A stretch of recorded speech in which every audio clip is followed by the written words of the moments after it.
American Exchange Bank, right here in Lindsay, is a locally owned and operated community bank that believes in just that, you, a community of fellow leopards. We love our customers. We feel very grateful for each one. So if you are looking for a safe place to put your money, need help achieving that next dream project, or are simply looking for a different banking experience, give us a call at 405-756-3101. We look forward to serving you each day. Member FDIC and Equal Housing Lender. Too hot to mow? Too busy to mow? Don't sweat it. Grow and Behold Landscaping meets all your professional lawn care needs for residential and commercial properties. Licensed, insured, always dependable. Whether it's residential mowing and pest control or commercial landscaping, when it grows up, we show up. Call Grow and Behold Landscaping now for your free quote at 405-926-1492. Mention KBLP for a 5% discount on your first service. Lindsay United Methodist Church is a community of believers in Jesus Christ who gather together to live their lives devoted to God and being connected with our neighbors through a shared faith and biblical foundation. We'd love to invite you for our Sunday worship. Services are 10:55 a.m. to 12 p.m. Come see us at 114 West Chickasaw Street, right here in Lindsay, Oklahoma. For over 68 years, Winans Funeral Home in Maysville, Oklahoma, has been serving families in the area during their greatest time of need, the loss of a loved one. We treat each family as if they were our own and consider it a true calling to minister to each and every family that calls upon us. We don't take caring for your loved one and your family lightly. Your care is important to us. Call on us 24 hours a day, 7 days a week, where our staff can assist your family with immediate need with the loss of a loved one, pre-need arrangement planning, pre-need burial insurance, along with questions regarding funeral burial trust accounts, Veterans Administration, and Social Security benefits questions. Myself, John W. Williams, Teresa, and Claudia are well experienced in these areas and will be more than happy to assist you in any way we can. Winans Funeral Home in Maysville, where you are family. If you need local trash pickup with quality service at a fair price, call Red Dirt Waste Services today at 580-432-5697. Red Dirt Waste Services is locally owned and operated, offering household, residential, and light commercial trash pickup in Lindsay and surrounding areas, including Ellick, Bradley, Bray Doyle, Cox City, Elmore City, and Foster. Red Dirt Waste Services does household cleanouts too, and they offer 96-gallon polycarts and dumpsters. Bagged, loose, or heavy items, doesn't matter, they'll come get it. Red Dirt Waste Services even offers valet service, so you don't even have to take your trash to the curb. Schedule your weekly pickup today by calling 580-432-5697. Stop paying more than you have to for quality, dependable, and locally owned trash pickup. Call Red Dirt Waste Services at 580-432-5697. That's 580-432-5697. Craving a taste of authentic Mexico right here in town? Head over to Casa 13. Order to go and settle in for all your leopard action at home. Now serving breakfast Saturdays and Sundays. Come see us at 110 Southeast 4th Street. Go Leopards! This is Paul Beam, pastor of Calvary Baptist Church, inviting you and your family to join us this Sunday for worship. Bible study classes begin at 9:30 a.m. and worship follows at 10:45 a.m. You're also invited to join us on Wednesday nights for our Wednesday night meal at 5:15 p.m. with classes following at 6 p.m. Come and join us and discover what God is doing at Calvary. We are located at 410 West Chickasaw. You can also visit us on the web at cbclindsay.com. Attention Lindsay, Design It has a brand new home at 306 South Main, and we can't wait for you to see it. Step into our fresh new space and check out our latest spirit designs to cheer on your favorite local school teams. Whether you're looking for custom apparel, spirit gear, or unique designs that show your school pride, Design It has you covered. Come celebrate our new location today at 306 South Main Street in Lindsay, because at Design It, school spirit starts here. Legacy Roofing is a family-owned and operated business that serves Lindsay, Oklahoma and surrounding areas. We specialize in getting your home back to its best, whether it be annual wear and tear or storm damage. We don't just fix roofs, we take care of your home. Legacy Roofing, family-owned, community-focused, and always here for you. Call us today for a free estimate at 405-756-8855 and let us protect your home with the care it deserves. This is Dr. Matt Shelton with Lindsay Family Dentistry. I'm a 1997 graduate of Lindsay High School and have been practicing dentistry in Lindsay since 2006. We welcome you to come by our dental practice so we can help you and your family with all your dental needs. We offer dental services for everyone at every age, from braces to aligners to crowns, bridges, dentures, and implants. Give us a call today at 405-756-4093 or stop by at 102 Southwest 7th Street and let us give you the healthy, beautiful smile you've always dreamed of. Are you struggling to find a health insurance plan that fits your needs as well as your budget? Let me, Matt Powers, a licensed insurance agent, help you navigate the insurance maze and find the best plan for you. Together, we'll search a variety of plans from nationally recognized carriers at no cost to you. We can talk over the phone or in person. Why stress or wonder if you're choosing the right plan when I can help you for free? Call today and let me help you.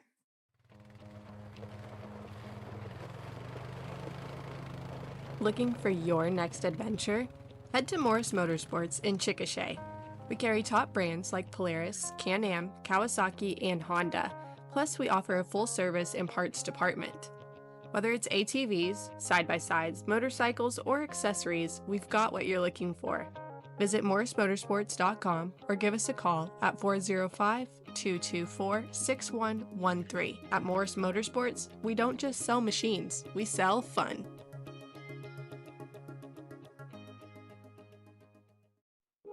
Sharon's Beauty Salon is your hometown stop for all of your salon needs. Give us a call or come by the salon to make an appointment. Go Leopards! A friend is someone who knows where you came from. Someone who always shows up when you need them. Hey, Ben. Someone who's there for the good times and the challenging ones. With comprehensive insurance policies backed by award-winning customer service, Shelter Insurance is committed to being there when you need us most. When the unexpected strikes, see Shelter Agent Caleb Smith in Lindsay.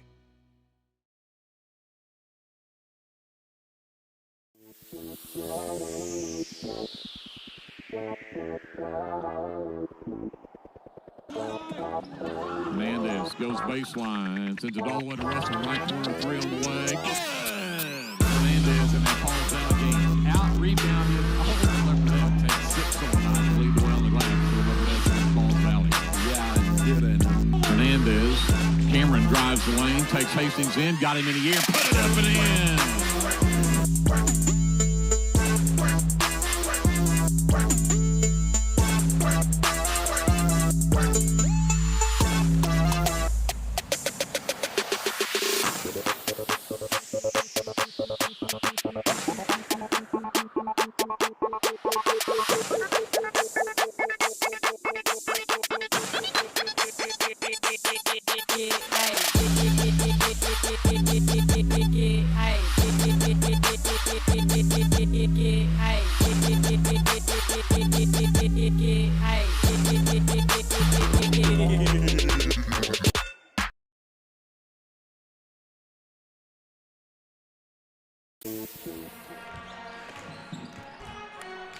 Good afternoon, everyone. Welcome to Leopard Arena here in Lindsay, Oklahoma, Lindsay High School, as we get to the final game of the 2025 portion of the 2025-26 season. And the Leopards and Leopardettes are at home to take on the Reds and Lady Reds. Officially the Red Tornadoes and the Lady Red Tornadoes from Clinton. Greg Peary here courtside alongside my broadcast partner, Andrew Lyon, and we've got J.D. Scruggs up on the live stream, Kevin Scruggs on our camera, and Jason Wallenberg handling things back downtown Lindsay on our FM station, 105.1 FM. KBLP. Andrew, kind of an odd deal to have a Friday afternoon game. It is. And you and I were talking that, and I said I always hated those early tournament games that you get into sometimes because you get into a gym that's only got about 12 people in it, and you feel like everybody hears every word you say. And we may have that today on a Friday afternoon, the game that got moved up to 3 o'clock, because apparently there is some other game going on tonight that everybody really wanted to be able to watch, and I don't know why, because everybody knows OU's going to beat Alabama. I don't know. I mean, that's there's no question of that, so I don't know why everybody's so worried about watching it, but I guess it is kind of a big deal. So yeah, well, had a good opportunity today, being the last day of school before Christmas break, and they let school out early, so I don't know if Clinton was even in school today, but left them an opportunity to move these games up and get everybody the opportunity to tune into the Sooners tonight. And I'm a little bit surprised that they went for it, but I'm glad they did. I am tickled to death they did. Hey, that's because Lindsay's got such a great administration, and hey, you got to give hats off to Clinton too, because that was something that they had to agree to, obviously. For sure. So thankful that Clinton administration was willing to cooperate and do with that. So here we are, 3 o'clock on a nearly 3 o'clock on a Friday afternoon. We'll talk a little bit about this matchup in just a minute. First, let's go back to Tuesday night, because that was probably the wildest night we've seen in Marlow in a while. Certainly on the boys' side, yeah. Yeah, it was just crazy. And for the Leopardettes to sneak in and get a 2-point win in that game in Marlow, where it is so tough to win, congrats to the Leopardettes. They came into this game 2-4 after that win. 30-28 the final score. 13 points from Addie Dodson, who had 3 threes in the ball game for that night game. And then, of course, kind of spread it from there. Abby Dodson had 6. She had 2 threes in the game. Kylie Byram had a 3. She had 3 points on the night. 5 from Briley Russell, and all 5 of hers from the free throw line. She was 5 of 6 from the charity stripe. The Leopardettes end up 6 of 12 shooting free throws. So it was really a kind of a game of attrition. They didn't play great. They had 21 turnovers. They only shot 50% from the free throw line. They only shot 25% from the field. But then you go look, Marlow only shot 25% from the field. They were only 4 of 7 from the free throw line. They still had 19 turnovers. But the Leopardette defense has been the one thing that you've pointed out multiple times, and I agree with you every time. The Leopardette defense has not really ever been the major problem. No. The major problem has been the Leopardette offense and being able to keep the ball on the offensive end without turning it over. Yeah, I feel like we've lost several games by a decent margin, but on the defensive side of the ball, we've never let it really turn into a runaway where we're just getting scored on left and right. They always put up a pretty good fight defensively. Expect them to continue to get better on that front. Also expect they'll probably continue to get a little bit better on the scoring side. You mentioned, 25% shooting overall, just not a good night at any level of basketball, boys or girls. But when your defense is solid and you hold your opponent to 25% shooting night, then you can play with them, right? Right. And you mentioned it, man, always tough to go into Marlow and come out with a win. You're certainly typically not going to come out of there win or lose without a fight. And certainly, especially on the boys' side, that's how it went. But the girls was a good, hard-fought game, and happy to come out with a win there against the Lady Outlaws. Lady Outlaws, a couple of good athletes on that team. They got a few seniors that we've kind of watched develop over the last 2 or 3 years that played pretty good ball, and unfortunately they weren't having a stellar shooting night. So came out our way, and happy to get that W, and hopefully we can continue that trend here tonight.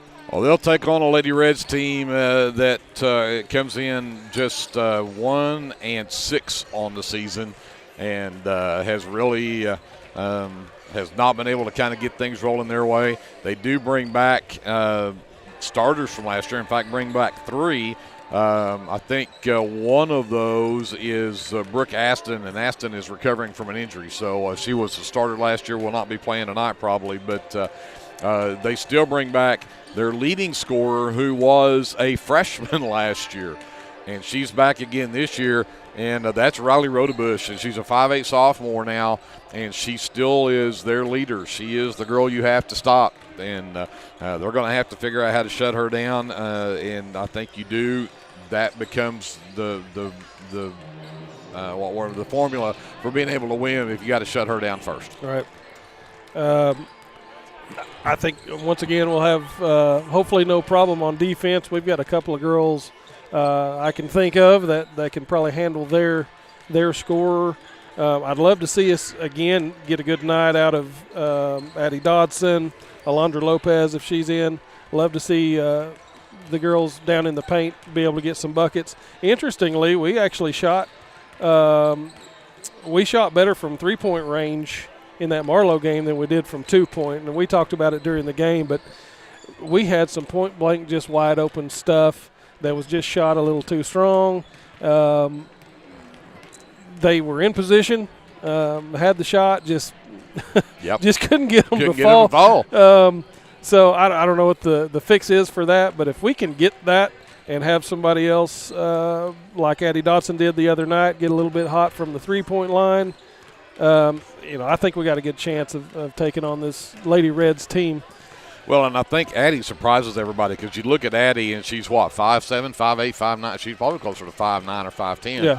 And one of the bigger girls, you're not expecting her to step out and shoot threes, and she stepped out and hit 4 of them the other night. Yeah. So I was I didn't know she could do that. I'll be honest with you, and I didn't expect it. And so, yeah, we do see our post players come out and shoot one once in a while. To be frank, you really don't expect much out of them. Then again, we had Maddie last year, who was a post player, who also who also could step out and shoot the three. So I shouldn't be surprised, but I didn't know what to expect from Addie. But I'm very pleased to know that is in her arsenal. In her arsenal. So I'd like to see more of it if we need it. But to be honest, if we can get the ball entered down to the low post, get it in the paint, and make those shots point blank, which like we weren't the other night, then we're in good shape. Well, again, the Leopardettes 2-4 coming into tonight. We'll talk more about the boys matchup coming up. We should be getting very close to being ready for a national anthem. So we're going to send it back up to J.D. Scruggs on the live stream. We'll step aside from our words from our fabulous sponsors of Leopardette basketball, and we'll be back with more from Leopard Arena and Leopardette basketball presented by the American Exchange Bank right after this timeout on KBLP Live. For all your construction needs, give Brad Taylor a call with B&S Construction at 1-405-428-0039. B&S Construction specializes in concrete pads, sidewalks, and metal buildings of all sizes. Call Brad today for a free estimate. The crew at B&S Construction would like to wish the Leopards a safe and successful season. Go Lindsay!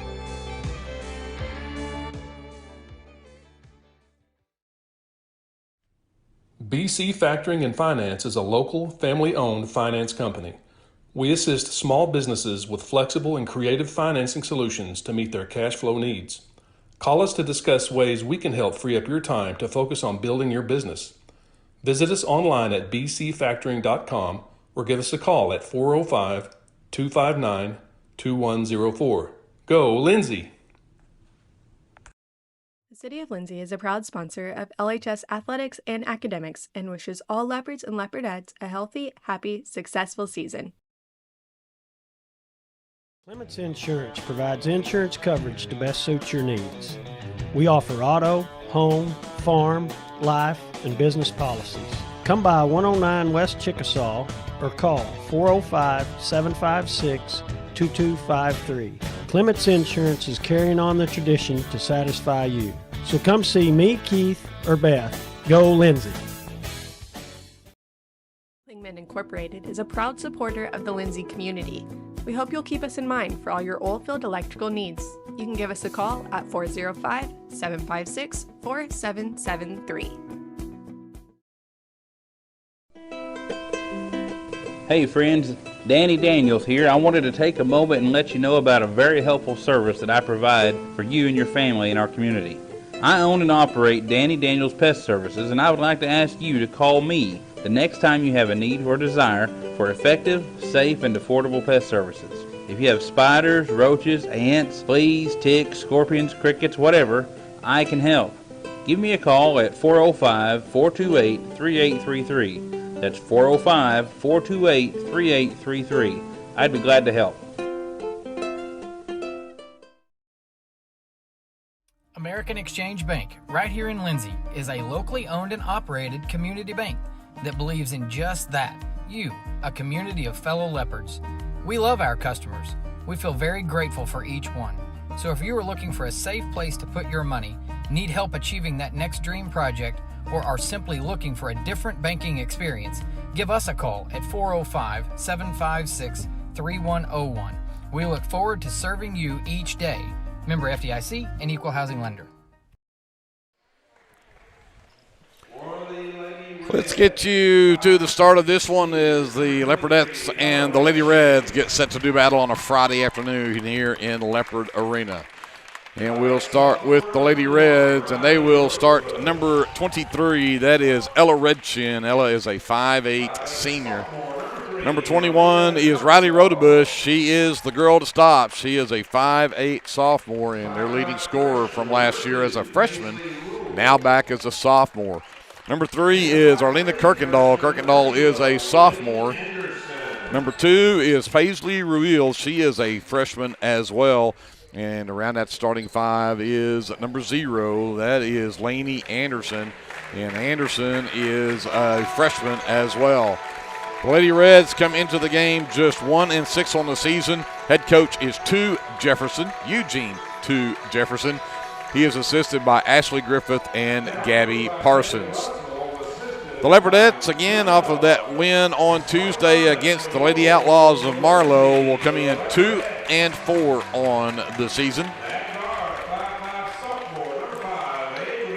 Number 5 is Abby Dodson. She is a 5'5" sophomore. Number 20 is Kylie Byram. Byram is a 5'8" junior. Number 21 is Briley Russell. She is a 5'6" sophomore. Number 25 is Marisol Hernandez. Hernandez, a 5'3" junior. And number 44 is a 5'10" junior, Addie Dodson, who off of that 13-point outing in Marlow earns herself a starting spot here tonight, or this afternoon. And she will round out the starting 5 for the head coach of the Leopardettes, Jacob Russell. He is assisted by Johnny Dodd. Greg Peary, Andrew Lyon here courtside. Glad you're along with us here on KBLP Live as we get set for a Friday afternoon to wrap up basketball for 2025, and we'll be ready to start the new year coming up in a couple of weeks. Boy, the year went quick, didn't it? Boy, it did. We just started the football season a couple or 3 weeks ago, exactly. feels like. And here we are now in 6 games into the basketball season. This is game 7. Byron will step up to center circle and will tip it off against Redshin. Redshin controls the tip, and here comes Lainey Anderson to back out onto the wing and to work it back up top. Redshin sends it over. On the handle now is Ruil, and she'll travel with it. And the Leopardette defense forces a turnover. Good job. I was a little afraid there. The ball immediately went down almost to the block down there, and we were able to get them turned around and made them lose some ground there. And full court pressure. They do get it in to Russell. She'll send it back to Byram. Over to the left wing, Hernandez avoids the trap, but the pass errant and behind the intended recipient of Kylie Byram, and the Leopardettes start with a turnover. You can see that zone trap defense early on there. I think the Leopardettes are going to have to learn how to contend with that. Yes, sir. Get it in up top. Kirkendall, she'll give it back up as Ruil nearly went backcourt. Hernandez, tough defense there. They get it over to Anderson on the right wing. Back out between the circles. They get it to Rodebush. She'll send it left wing now. And Ruil again travels with the basketball. So here comes that full court pressure again, as Russell will bring it in right in front of her own bench. She'll get it into Byram. The trap will come as she heads up the left side. She races all the way down and gets the backdoor cut from Addie Dodson, who blew the layup. It may have turned an ankle. Turned an ankle there. I hate that. She is limping up the floor at the other end. Ruil misses the point-blank shot. Hernandez comes away with a miss, and Dodson still struggling down here. She's trying to fight it off, but they're going to get Alondra Lopez in to replace her. You hate that for her. Absolutely. You can tell she is really in pain. Leopardettes, by the way, had a backcourt for their second turnover. So Kirkendall to Ruil to the high post to Rodebush. Rodebush cannot get away from the double team. Out in the corner, Redshin for three. Missed it off the front iron, but the offensive board pulled down by Kirkendall. Back out to Redshin. Drives the baseline double team, and Hernandez nearly had a steal. They're on the floor. We'll get the jump ball. It will end up being a turnover, so Leopardettes will get it on the alternating. Yeah, good job right there by Hernandez, just hassling her to get that ball out of her hand, and a good turnover our direction. Anticipated that well because they trapped Redshin on that baseline, and she was right there where she knew she were going to have to go with the ball. Abby Dodson races down, and Redshin tips the pass and turns it over. That is turnover number look at 3. that. Oh. And Hernandez gets the steal and the easy putback. But we'll get a quick timeout from Coach Russell, who is not happy with the offense right now. Hernandez does get the Leopardettes the lead, but let's take a 30-second timeout. We'll be back right after this. Leopardette basketball brought to you by the American Exchange Bank on KBLP Live. First Baptist Church of Elmore City is a place where faith, family, and community come together. Whether you're a lifelong believer or just beginning your walk with Christ, you'll find a loving church family here. From Sunday services to Wednesday night fellowship, youth and children's ministries, and local missions, there's a place for everyone at First Baptist Church, Elmore City. Come as you are, we're saving you a seat. Lady Reds with the ball out of the timeout. Leopardettes come out with their own full court press. Redshin over to Ruil.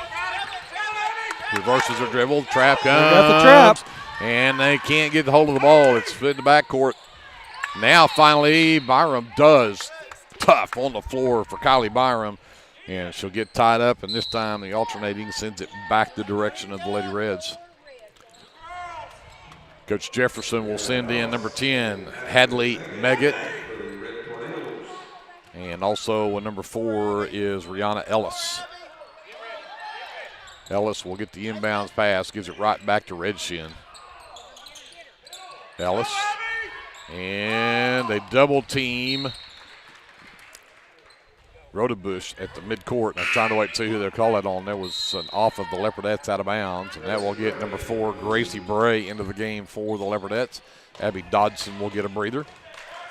Bray, the 5'2" junior. Inbounds comes to Ellis. Hernandez with the pressure, nearly got the steal, and she did, and she may get another easy layup right here. 2 steals, 2 layups for Marisol Hernandez. It is 4-0 Leopardettes. And now Coach Jefferson from the Lady Reds wants to talk about it. So we have another quick timeout. Let's take it with them. We'll come back to Leopardette Arena after this. This is Leopardette basketball presented by the American Exchange Bank on KBLP Live.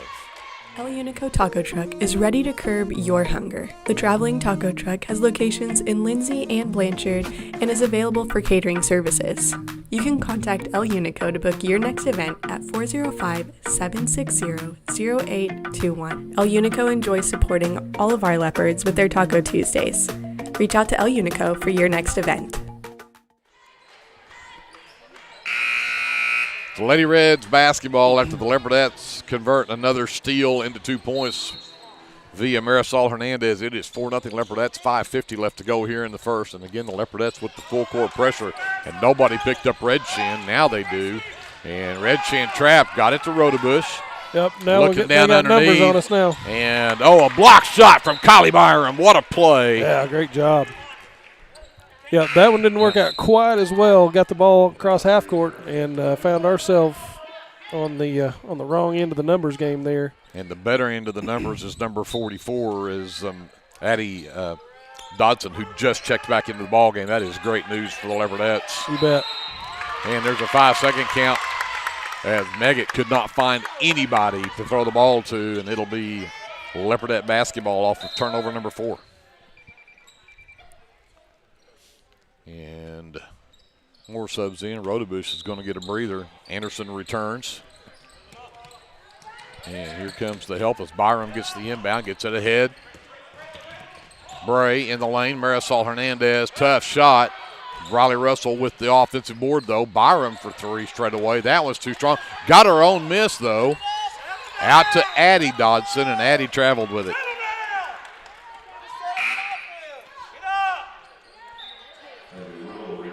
So it stays 4-0 Leopardettes.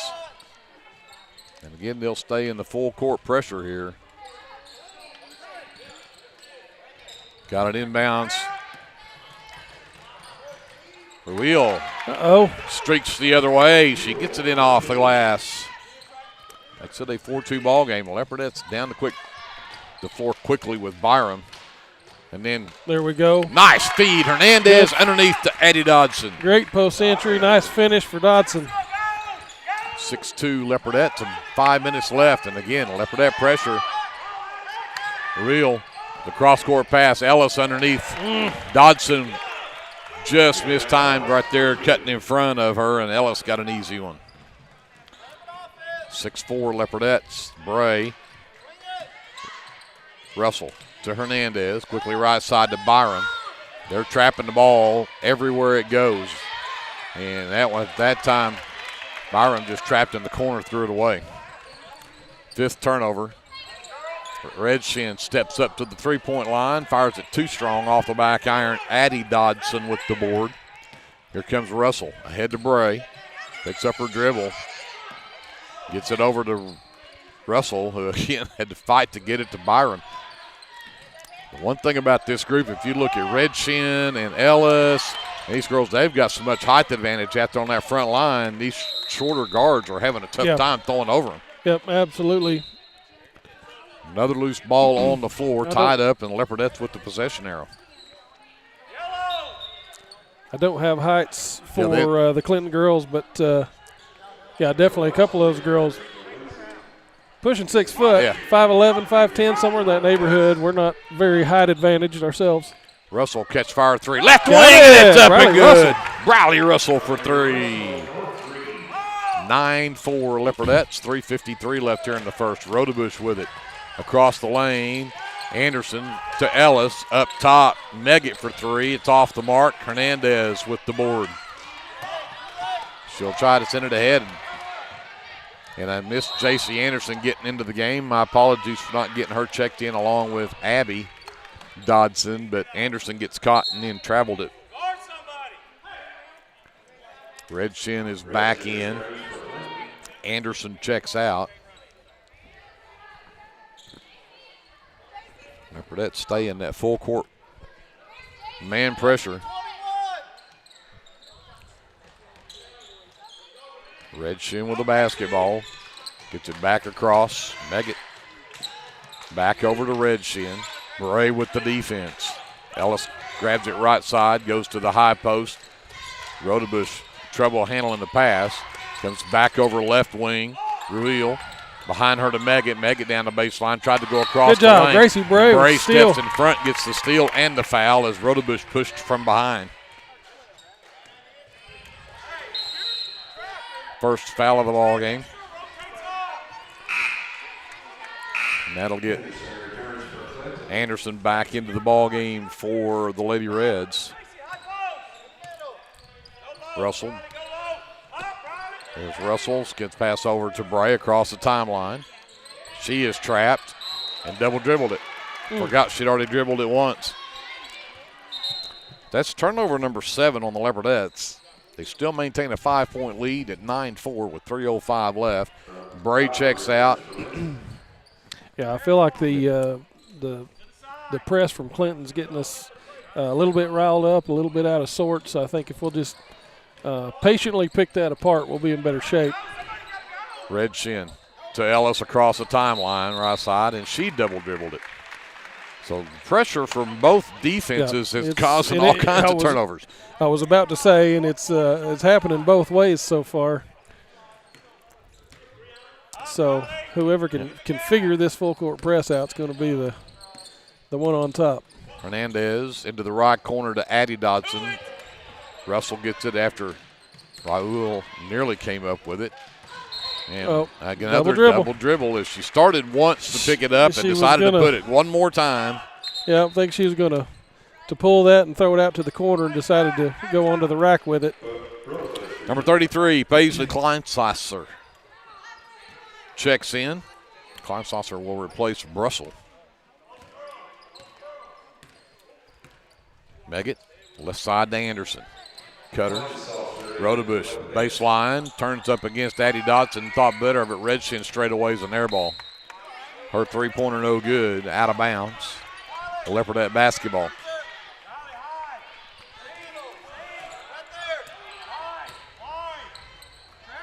Kleinsasser into the left corner for Addie. Thought about the three. Sends it up top to Hernandez. Hernandez, the runner from the free throw line, is short, out of bounds, and the Leopardettes will send it right back to the Lady Reds.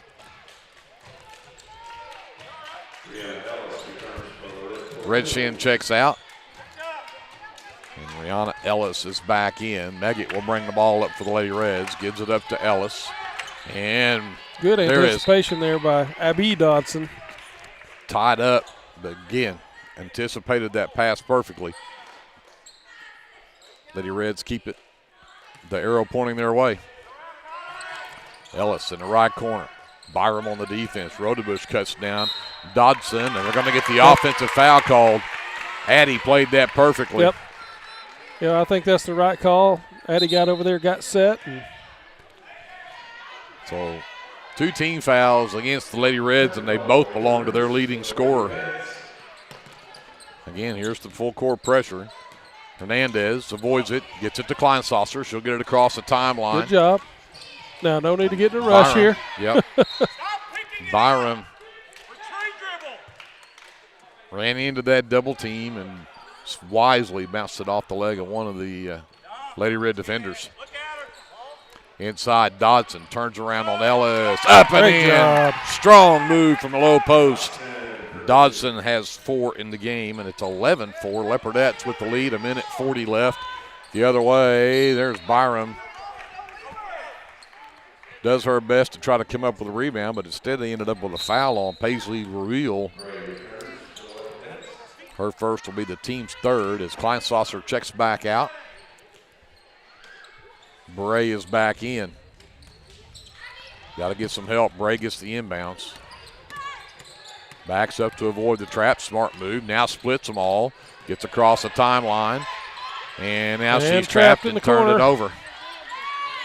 Got to keep that dribble alive. Coffin corner over there. He You can't got afford it. He can't do that. And there is Kirkendall who drives down the lane and picks up a foul. It goes on Abby Dodson. Her first is the team's first here in the quarter.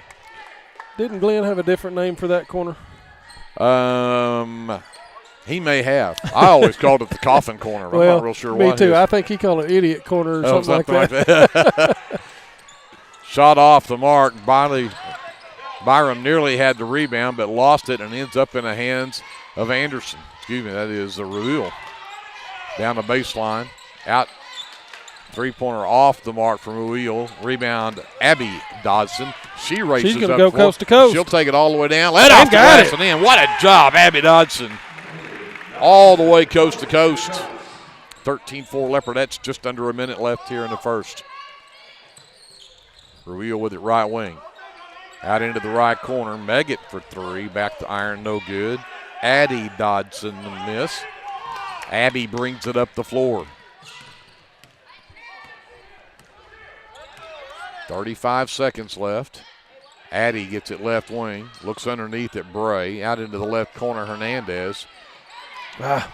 Picked up her dribble. Now needs to go somewhere with it. Abby to the high post for Bray. Bray over to Byram. Byram penetrates in just below the free throw line. Can't get it to drop. Tips the rebound, but out of bounds. And they'll say it is off of Kylie Byram.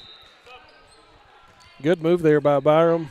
Had the shot. Just couldn't knock it down, but if we can get penetration like that and we can sink those shots, we're in good shape. Agreed. Anderson brings it across for the Lady Reds. 10 seconds left. Oh, there's Russell with the steal. She's going to got time. Yeah, she'll take it to the hole. And get the and one. What a job. Briley Russell with the steal and then took it 1-on-2 to get the lay-in and the possible and one out of it with 2.9 seconds left in the quarter. Free throw on the way. Back iron off the top of the backboard, no good, and that'll do it for this first quarter. But a good finish to the quarter as the Leopardettes go on a 9-0 run to finish the quarter and be up by 11 here at the end of one at 15-4.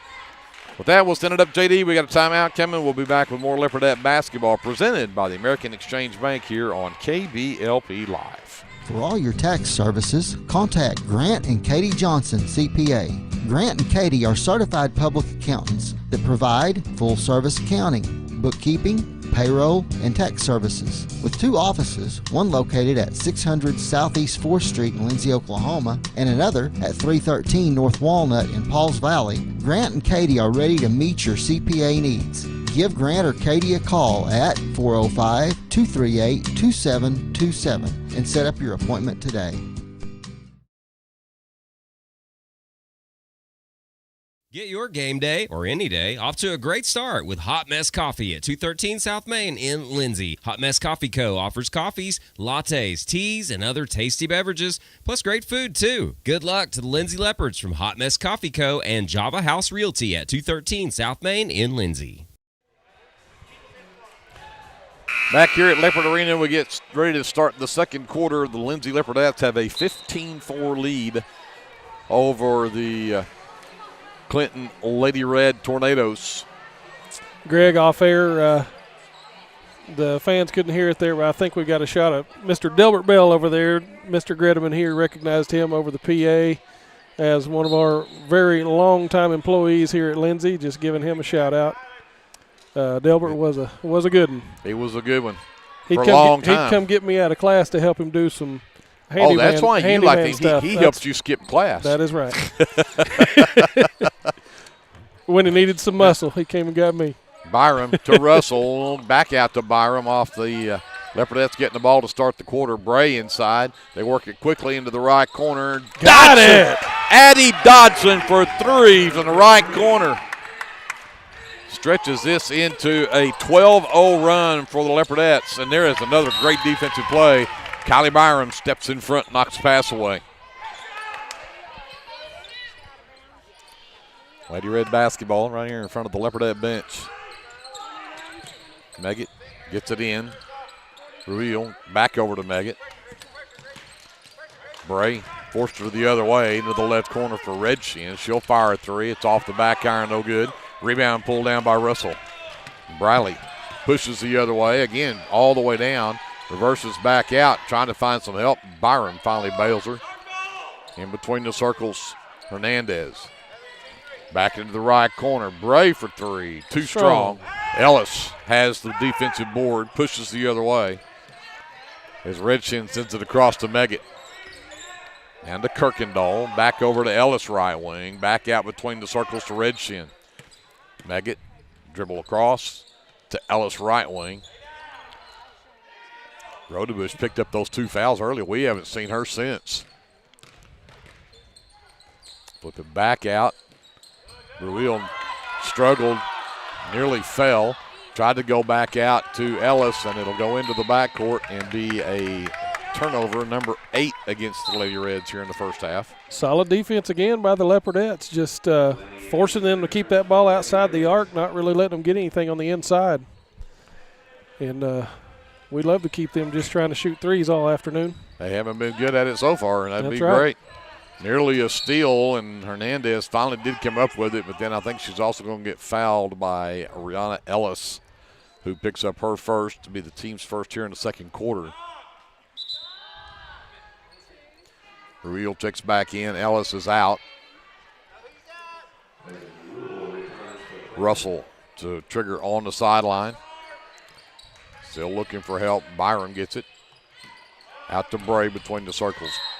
Drug that Drug a foot. And turnover number 12 now on the Leopardettes. 6:27 left here in the second.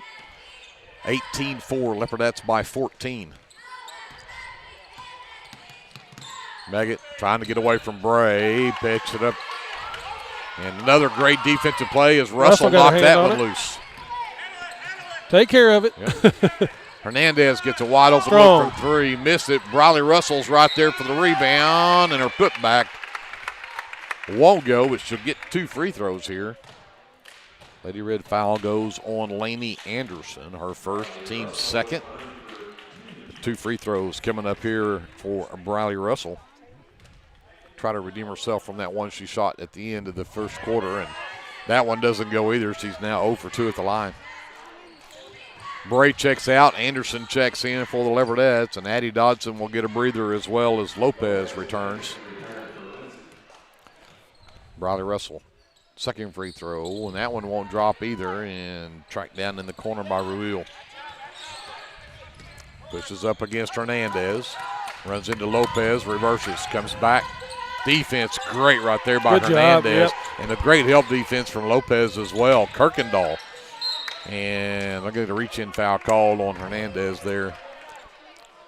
Not real sure about that one because I thought she had a pretty good chance at a tie up there, but Hernandez picks up her first. Team's first in the quarter.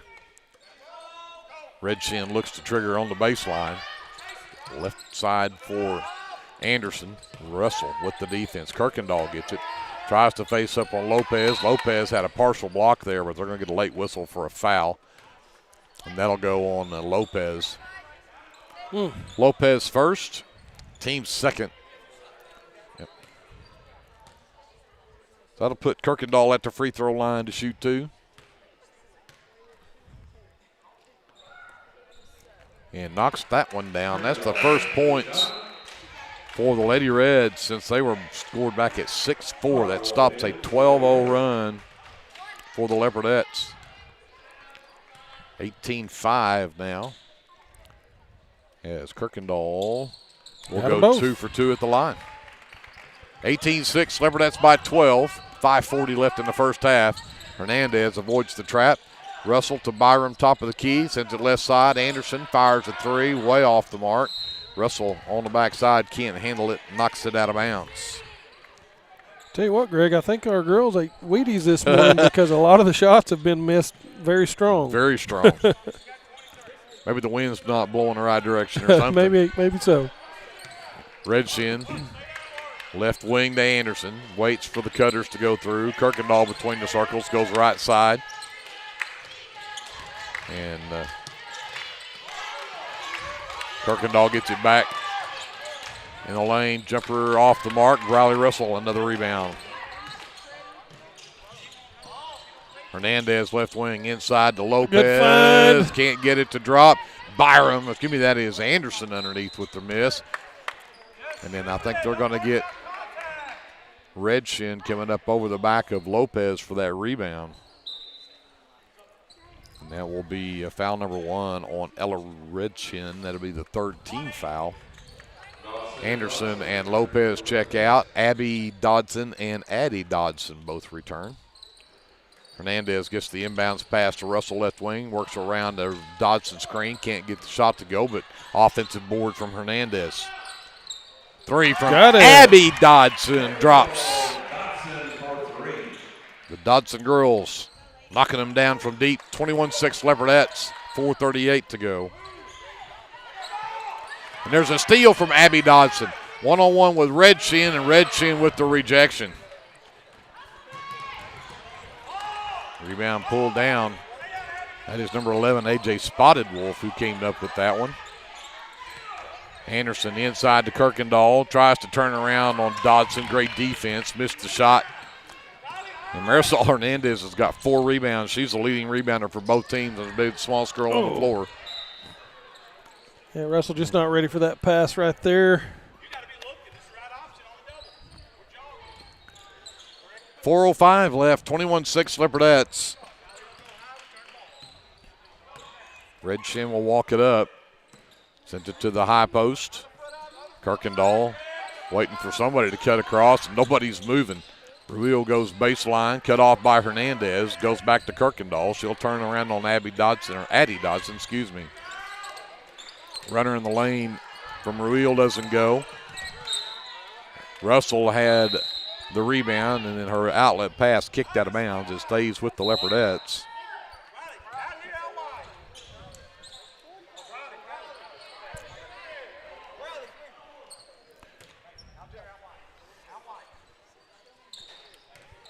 Bray back in the ball game. Hernandez avoids the trap. Abby gets it left side, sends it into the left corner to Addie Dodson. Addie trapped. Steps through. The ball's loose on the floor. Bray comes up with it. She's fouled as she goes up. Gracie Bray will head to the free throw line.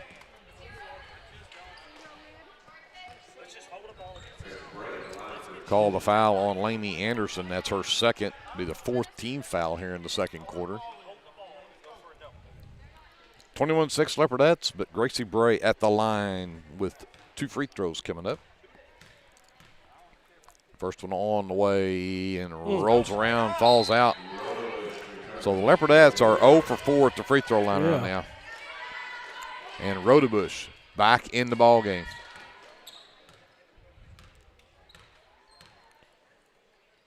Second one from Bray won't go either, but Dodson nearly had that rebound. Rodebush comes away with it.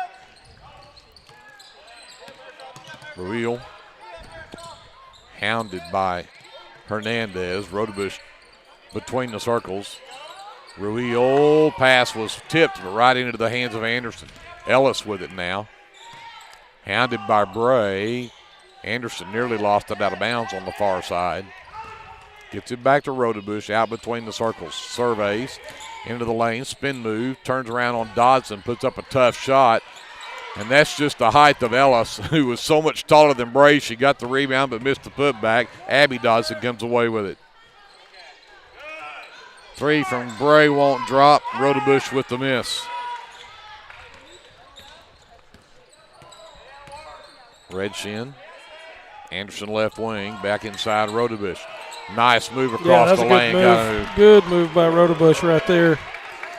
Making the turn, finally getting one to fall. 21-8. Leopardettes by 13 as Abby Dodson drives down the right side, comes back out between the circles to Bray.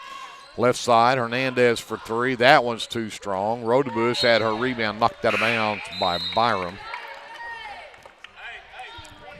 And 2:07 left here in the first half. It's still a 13-point lead for the Leopardettes at 21-8. Anderson checks out. Meggett is back in. She has the basketball. Sends it back to Red Shin. Across the timeline to Ellis. And there's the steal by Byram. Take care of it now. Here we go. She pulls it out. Abby, top of the key. Back to Byram between the circles. Falls down but manages to get it to Abby. Into the right corner. Bray for 3. Great shot, Gracie. Gracie Bray for 3. 24-8. Leopardette lead at 16. Biggest of the game. Bray with the steal. Pulls back. Byram left wing. Traveled with it. Waited for Ruil to fly by. Yep. Shuffled her feet before she took off. Fortunate to get a steal right there. Rodebush came around on this side down to the block. Nobody on her, so we'll have to keep an eye on that. Ellis trapped. Meggett finally grabs the pass. Hernandez says, at 5'2", no, ma'am. Can flat jump now. I'm sorry, 5'3". Sorry, Marisol, I shorted you an inch there. Rodebush does get the inbounds, double teamed though. Met out to the left corner. Ellis for 3, back iron. Rodebush manages to come up with the board, however. Tough layup from under the basket, can't get it to go. Hernandez will walk it across as we go under a minute left to go here in the first half. Abby with it right wing. Trap comes, she runs away from it all the way down the baseline, missed the shot. And might have got poked in the eye there, looked like. Might have taken a shot to the eyes. That goes against Red Shin. Red Shin's second, 5th team foul. So Leopardettes do make it to the bonus with 48 seconds left in the quarter. But Abby Dodson at the line. See if we can break this free throw strike, and we cannot. That's, 0 for 6?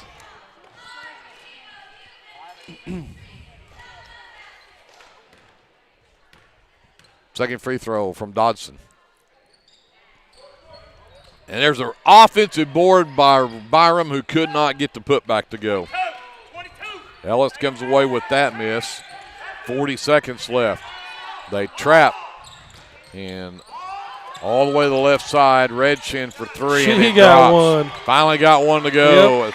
Ella Redshin, first basket of the game. Took 5 shots to get one to go. Abby steps up. Nobody picks her up, so she says, I'll fire the three. Missed it. Board picked up underneath by Meggett.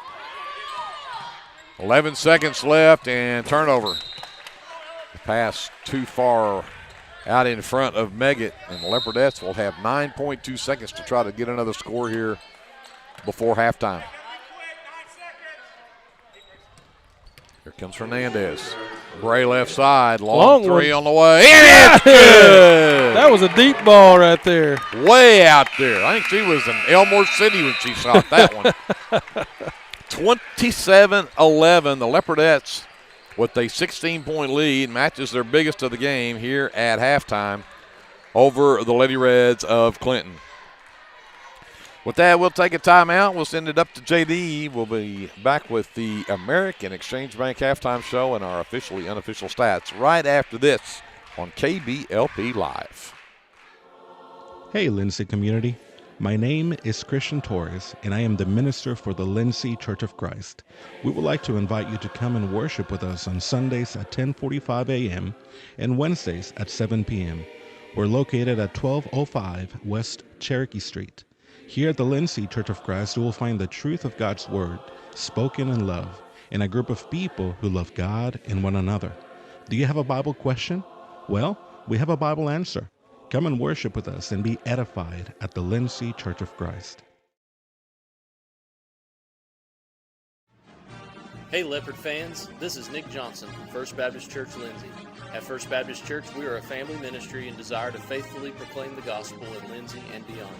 We would like to invite you to join us every Sunday for worship at 9 a.m. and Sunday school following at 10:15. Our Wednesday evening activities start with dinner at 5:50, and then we have Bible studies for children, youth, and adults starting at 6:30. First Baptist Church is proud to support the Lindsay Leopards, and we wish all of our student athletes a successful season. From all of us at First Baptist Church Lindsay, go Leopards! Lindsay Municipal Hospital is dedicated to providing quality service to our local community. And we're wishing our Leopards and Leopardettes a healthy and successful basketball season. Go Leopards!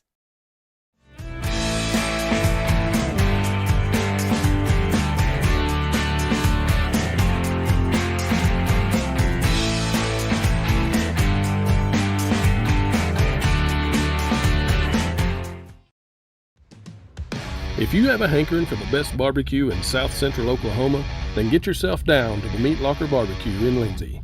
Every Monday, Thursday, and Friday, located just off of Highway 19, 106 Northwest 4th. At the Meat Locker, we work hard to bring you the most consistent, delicious, slow-smoked barbecue around at a price that won't break the bank.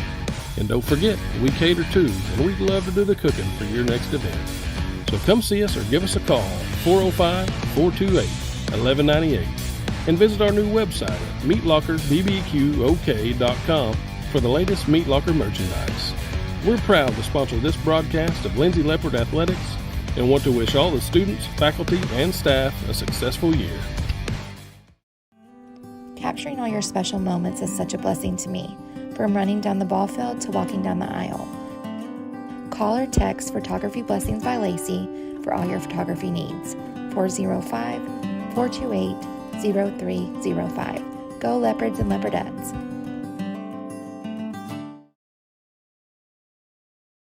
American Exchange Bank, right here in Lindsay, is a locally owned and operated community bank that believes in just that, you, a community of fellow Leopards. We love our customers. We feel very grateful for each one.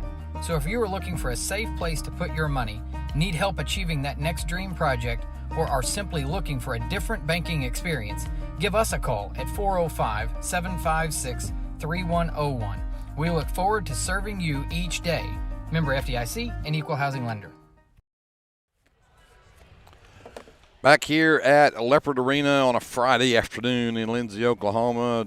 Leopardettes with a 27-11 lead over the Lady Reds of Clinton. And Andrew, this first half has been it's been fun. It's been ugly at times. When we look at some of the shooting numbers, we'll see exactly what we're talking about. Yep. But the fact that the Leopardettes have come up with a 16-point lead here at halftime is, I think, impressive that they've overcome all of that and they still have a 16-point lead. For sure, yep. Let's look at some of the numbers as we get ready for this one. I was cleaning up the mess that I made. I can go first. Stalling for time. Cleaning. Nope, we're good. We're good. I got it all done. Let's talk about the Lady Reds first. They are led by Ella Redshin, who right there at the end of that first half finally hit a bucket, had a long three from the left wing for her 3 points. And then 4 other scores with 2 is Riley Rodebush, Rihanna Ellis, Arlena Kirkendall, and Paisley Ruil, and I hope I am pronouncing her last name correctly, all have 2 points apiece for the Lady Reds, and I had them just 2 of 2 at the free throw line. For the Leopardettes, they are led by Addison Dodson. Addie had 7 points here in the first half, and then Gracie Bray had 6. She had 2 threes in that second quarter for her 6 points. 5 apiece from Abby Dodson and Briley Russell, and 4 points from Marisol Hernandez, as the Leopardettes had 15 rebounds in that first half to 9 for the Lady Reds, so they're plus 6 on the glass. Leopardettes also had 14 turnovers in that first half.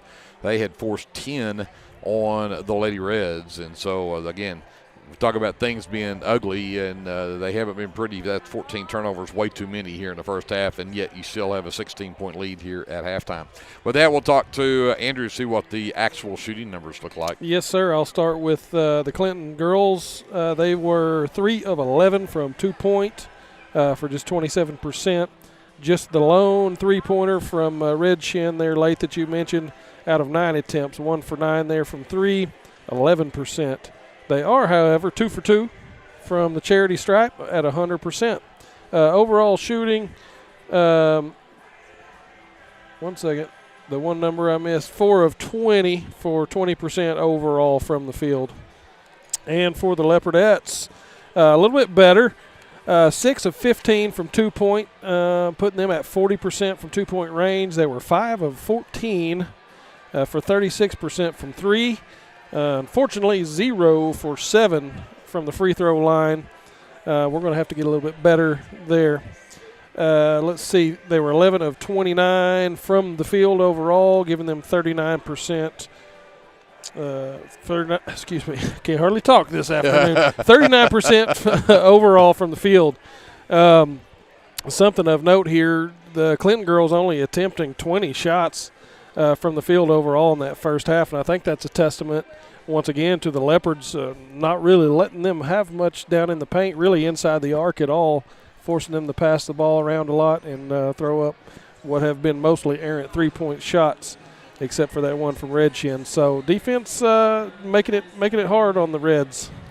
Well, in foul trouble, not really in anybody in foul trouble. However, Red Shin, Rodebush, and Anderson all have 2 fouls apiece from that first half.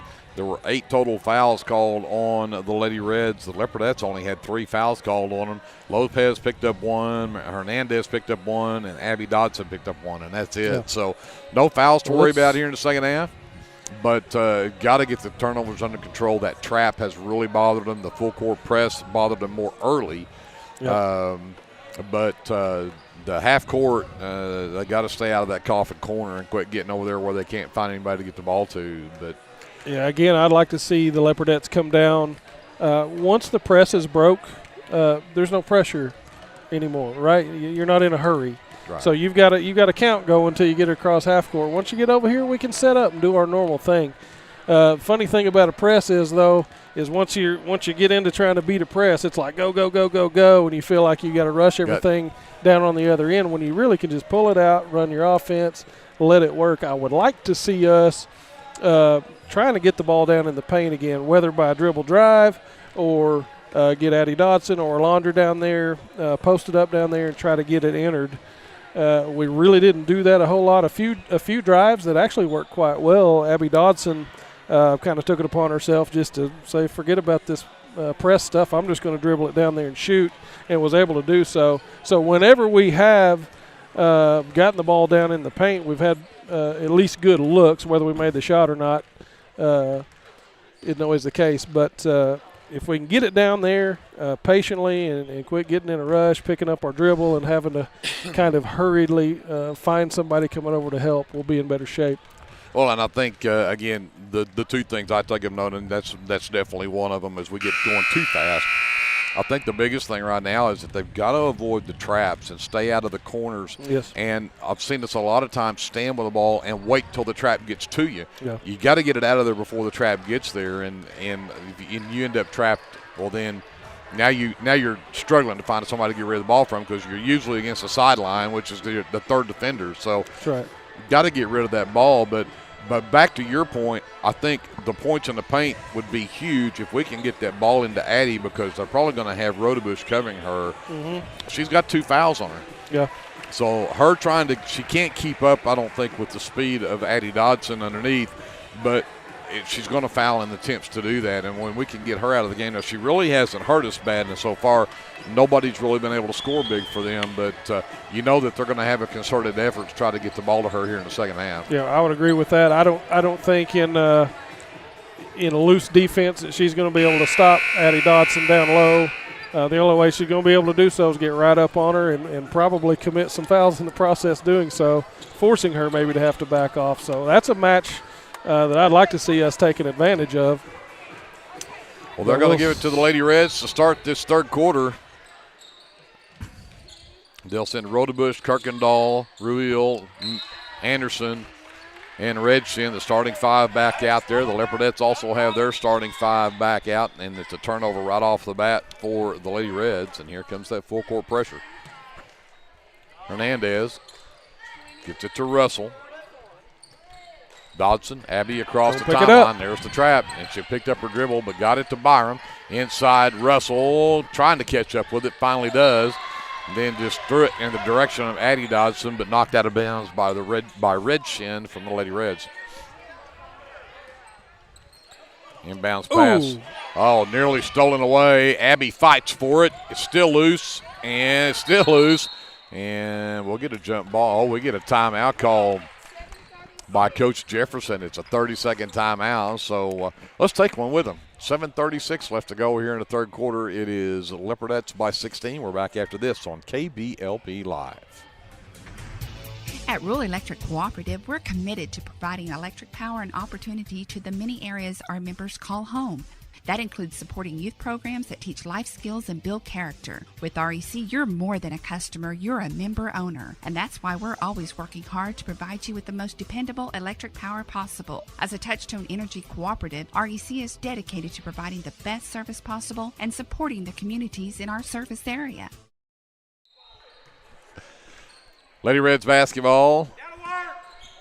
As Anderson will bring it across, goes to the high post to Redshin inside Rodebush, turns around, and they're going to call a blocking foul. I really thought she traveled with that before anything, but they're going to get a foul on Addie Dodson, her first.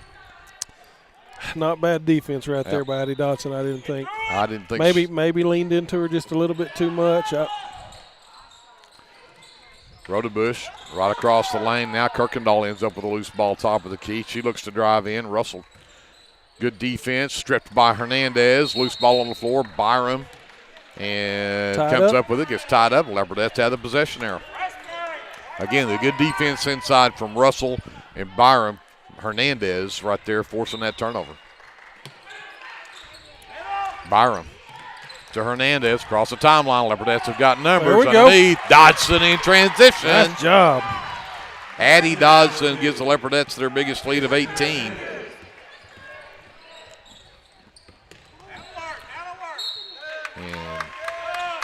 Listen, I told you I felt like they needed to come down here and slow down on the offensive side, but if they're going to let you just go pass, shoot, we'll take that all day. Hurry up. Hurry up. All you want. Kirkendall flips it back to Redshin. Byram with the defense. Raul tried to set the screen. Byram comes away with a steal. 1-on-2. She'll reverse it back out. Hernandez all the way into the right corner. Russell's got a wide open look at three, and now it's short. Leopardettes were strong with everything in the first half. Now that was short. Yep. Overcompensated, I guess. I'm not sure what the whistle was. Oh, they called a foul on Byram. The run by is her first, team's second. Gracie Bray in for Marisol Hernandez. Hernandez got something with a hand that she needs to have looked at, so Bray will check in. Anderson pushes it across. Abby with the defense, pushes her into the right side. Kirkendall looks to penetrate, cut off by Russell. The backdoor cut from Redshin, covered by Byram, and there's Byram with another steal. Oh, and that's going to be a carry. Bounced it too high. Let it get away I always from her. said if you could keep your hand on top of that basketball, and I thought she did. But, again, that one's hard to not call. Yep. Good try. And that'll get Klein Saucer back in the game for the Leopardettes. Russell will get a breather. 29-11 Leopardettes, 6:15 left to go here in the third. Anderson has it right wing. And Abby Dodson tipped it out of her hands. Rodebush finally gets it, goes baseline under the basket, and stepped out of bounds. Great defense from Addie right there. Forces turnover number 13. So Abby with the trigger. Bray gets free in the corner, goes right back to Abby. Abby across the timeline, pulls up, stops, sends it over to Kleinsaucer. Down low, Addie turns around on Rodebush, sends it right back out to Kleinsaucer. Three on the way, back iron, but she tracked down her own miss. In the lane, just couldn't get it to go, got her own miss the second time. Excellent effort right there from Kleinsaucer. I mean, kept the possession alive, and the Leopardettes will have the ball under their own basket, and Kleinsaucer will be the trigger under the basket. Abby gets the ball right wing, takes Anderson to the corner, and turned it over. Telegraphed that pass way too well. Kleinsaucer with the block. Oh, thought that was pretty clean. It was close. Yeah. But Paisley will pick up her first. The team's third. They only had 3 fouls in the whole first half, and now they've got 3 here in the quarter.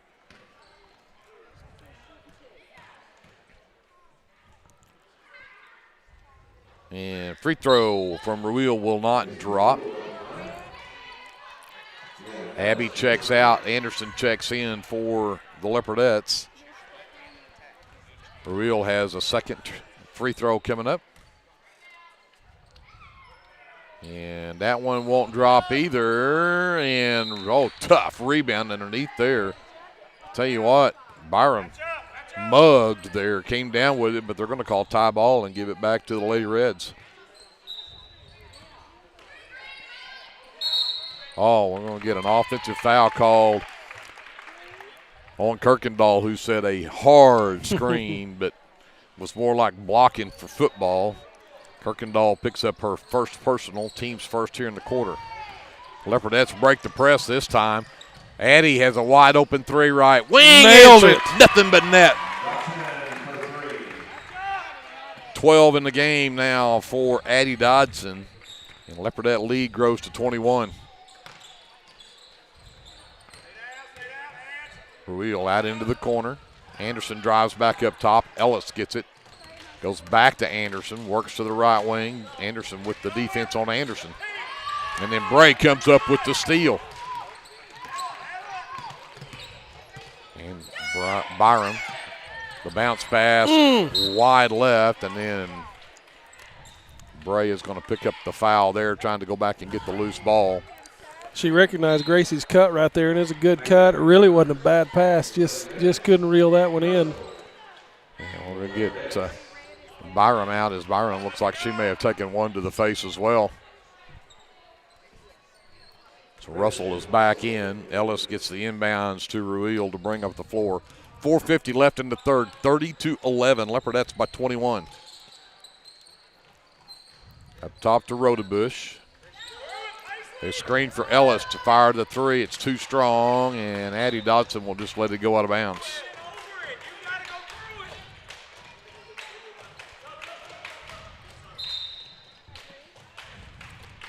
Subs in the ball game. Rodebush will check out. Kirkendall is back in. Kleinsaucer will bring it up for the Leopardettes. Works left, gets it out into the left corner. Dodson Takes it baseline against Kirkendall. Has to bring it back up top of the key. Kirkendall not giving up, knocks it into the backcourt. Addie will retreat. Getting all kinds of contact right there, and we're going to timeout call by Coach Russell to save that possession. Tell you what, Kirkendall very physical out there. Absolutely. But it's a timeout on the floor. 30 seconds. We'll take it with them. More Leopardette basketball. Coming up after this timeout, Leopardette basketball is presented by the American Exchange Bank on KBLP Live. Sooner Valve Repair in Lindsay would like to wish the Lindsay Leopards and Leopardettes all the best during this season. When in need of a valve repair, come by Sooner Valve Repair at 106 Southwest 9th Street in Lindsay, Oklahoma, or call 405-756-1599. Good luck, Leopards, from Sooner Valve Repair in Lindsay.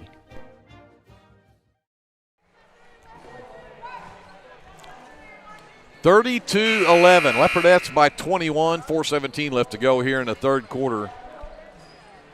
It'll be Leopardette basketball as we come out of the timeout. And again, the Leopardettes trying to deal with that physical defense of Arlena Kirkendall from Lady Reds. Right now, Russell has to contend with that. Got around it. Got the backdoor cut. Kleinsofter across to Anderson. Back out. Addie for three, left wing. It's off the front iron. She tried to track down the miss in the corner, but off the mark.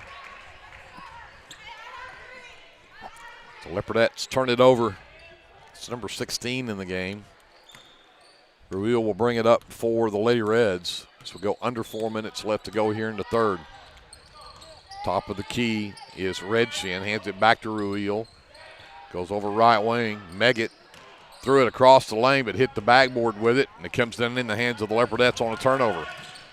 Russell dribbles back to the top of the key. The trap heads her way. She avoids it. Gets it to Bray.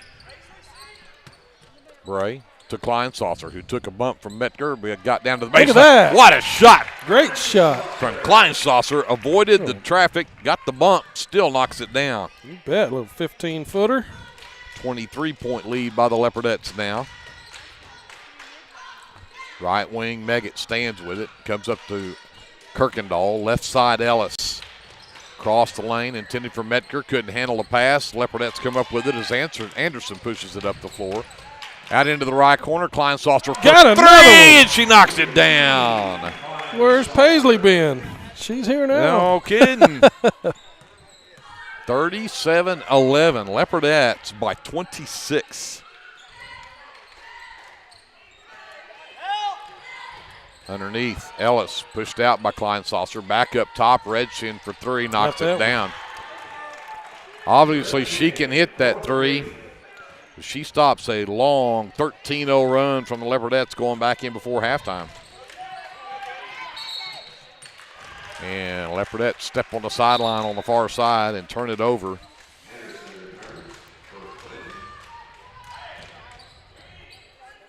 So number 31, Briley Ince, the sophomore, checks in for the Leopardettes for the first time. Lets Addie Dodson have a breather. Ruil gives it up to Anderson. To the high post to Kirkendall. Picked up by Ince. Looks to drive down, double teamed, and I don't know if they're going to get Ince or Kleinsofter for that, but they'll get Ince. That is the fifth team foul as Ince picks up her first, but fifth in the quarter, so the final 2:12. Lady Reds will be in the bonus. Kirkendall to the line. And misses that free throw. She's now what, 0 for 3 at the line? Kirkendall was 2 for 2. Oh, I was looking at Ruil. My apologies. Before, so she's 2 for 3 now. Glad you corrected me on that. Knocks that one down, however. May gives her 3 points in the game, but 37-15. Leopardette lead at 22. Cross-court pass to Russell. Pushes it across. Had Ince under the basket, but couldn't get it to her. Kleinsofter, left side, Bray for three. Might have got partially blocked there. I think you're right. But there's a great play from Bray. Knocks it back out of Metger's hands. She'll try another one. That one's short. Redshin with that miss.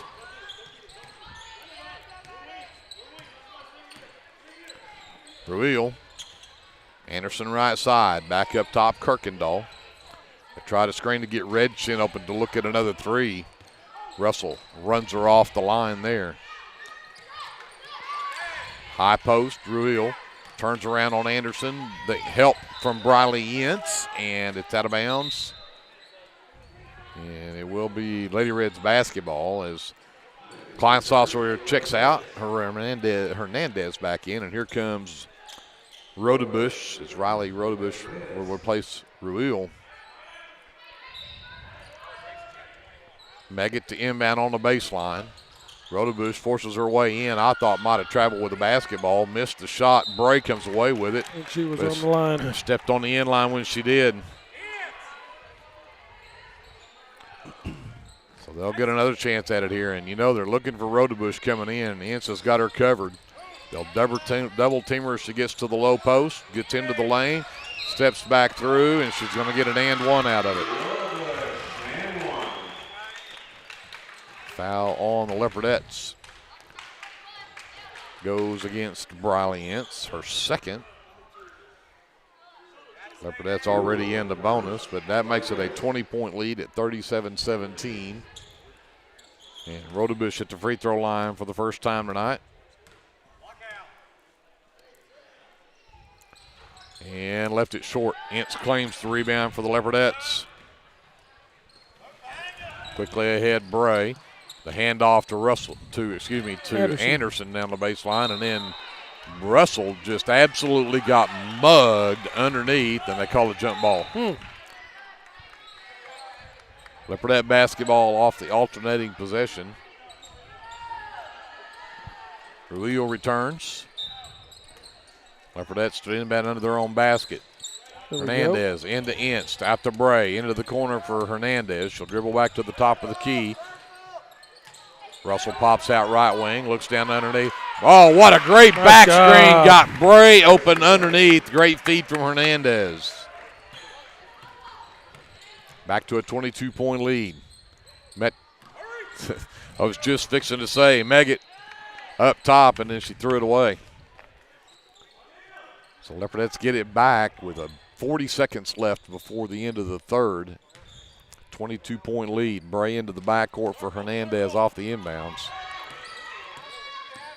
Get to the cross. Ince left wing. Looks to drive in, sends it out into the corner. Oh, great cut down the lane. Oh, Russell man, can't get it to go. But the two-hand shove from Anderson from behind will be her third personal. Just the second team foul here in the quarter. But 2 free throws coming up from Briley Russell. I want to jinx her. She's 0 for 3. It's time she hits one. And that didn't work. That didn't work at all. Bray checks out. Abby Dodson checks in. Subs back in for Lady Reds as well. Red Shin returns. And got it. Briley knocks that one down. She's got 6 in the ball game now. 40-17 Leopardettes. Kirkendall to Redshin, left wing. Anderson right out in her face. Ellis top of the key. Hernandez all over her. Kirkendall gets it right side. Underneath. Redshin got it. That's Strong where that move. height advantage for her. 40-19, Leopardettes. 1 second shot at the buzzer from Abby won't go. But the Leopardettes still have a 21-point lead headed to the fourth quarter, and we'll have that coming up right after this timeout. We're back with more Leopardette basketball presented by the American Exchange Bank after this on KBLP Live. For all your oil-filled electrical needs, call Michael Sharrock with SOS Electrical. SOS is a family-owned business that specializes in oil-filled, industrial, and commercial electrical construction and maintenance. No job is too big, no job is too small. Give SOS a call at 1-405-428-1944 today. Good luck, Leopards! The team at Streamline Services contributes a great deal of their success to hard work, experience, and above all, a positive health and safety protocol. There is every reason they should be your next phone call for any of your oil and gas swabbing needs. Give Austin Smith a call today at 1-405-756-7763 to see how Streamline Services can help with your project while ensuring safety and professionalism without sacrificing quality work being done. Everyone at Streamline Services wishes the best of luck to everyone at Lindsay Public Schools this year. Go Leopards! Back to start the fourth quarter, the Leopardettes with a 21-point lead over the Lady Reds of Clinton. Russell, Hernandez, Abby Dodson, Lopez, and Anderson on the floor for the Leopardettes. Kirkendall, Red Shin, and Red Shin just taken away by Marisol. Hernandez, huge turnover right there. Ellis, Kirkendall, Ruel, Rodebush out there for the Lady Reds. Lopez quickly left side. Hernandez, the back cut. Great hustle right there from Ruel as she stepped in front and batted that out. Otherwise, Russell had an easy one. Hernandez on the baseline to trigger. Ellis checks out. Anderson is back in for Clinton. Hernandez all the way up top to Anderson. Back out to Hernandez, left corner. Turn down to three. Gets to the left elbow. Decides she'll take that two, but missed it. Too strong. Kirkendall pulls down the miss. Hernandez with the hassle on Anderson in the back course, but Redshin will bring it back up. Ruel surveys, gives it to Rodebush, way out between the circles. Right wing Kirkendall. Back to Rodebush. Steps up to the free throw line. Left it too strong. Rebound pulled down by Russell. That's her fifth board. Hernandez takes it all the way to the corner right side. Lopez turns around on Rodebush. Sends it all the way to the left side to Anderson. Looking back inside at Lopez. Decides to take the dribble and then sends it back out. And over and back on the Leopardettes. I think she might should have just given that one into Lopez. Yeah, Lopez had Rodebush posted up well. I'd like to see her just feed it in there. Let her go to work. Make a move, see what she can do. Ruel looking the inbounds and nearly got another steal from Hernandez, and she did come up with that one. Tell you what, Hernandez is just too quick. Her shot blocked out of bounds. And unfortunately, bad timing because Hernandez was running under the basket after she attempted that layup, and it was blocked by Kirkendall and hit Hernandez on the head while she was out of bounds.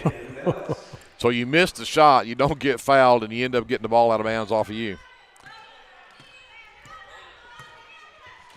And Hernandez, another steal if she couldn't hang on to it.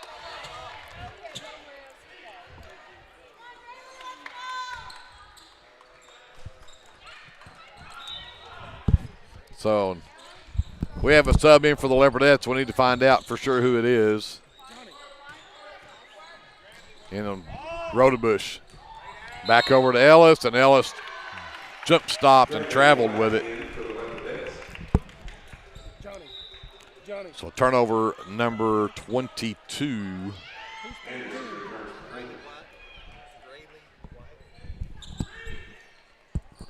So Leopardette basketball as Russell will bring it in on the end.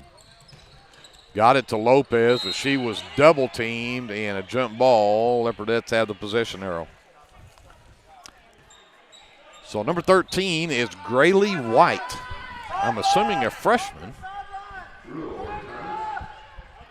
I did see her play over at Tisch, but I didn't have a roster, so I wasn't sure who that was. But Grayley White has checked in. Oh, a backdoor cut off the inbounds, and Abby Dodson got that one. Laid that one in. 42-19 Leopardettes. Ruel out into the right corner. Three will not drop, and White absolutely wrapped up by Lainey Anderson after White came up with the miss.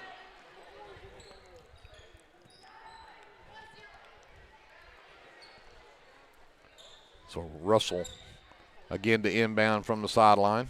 Last time they got Abby on the backdoor cut. Now they've got somebody back watching for that. They don't have that happen again. Lopez gives it right back to Russell. Runs into Ellis.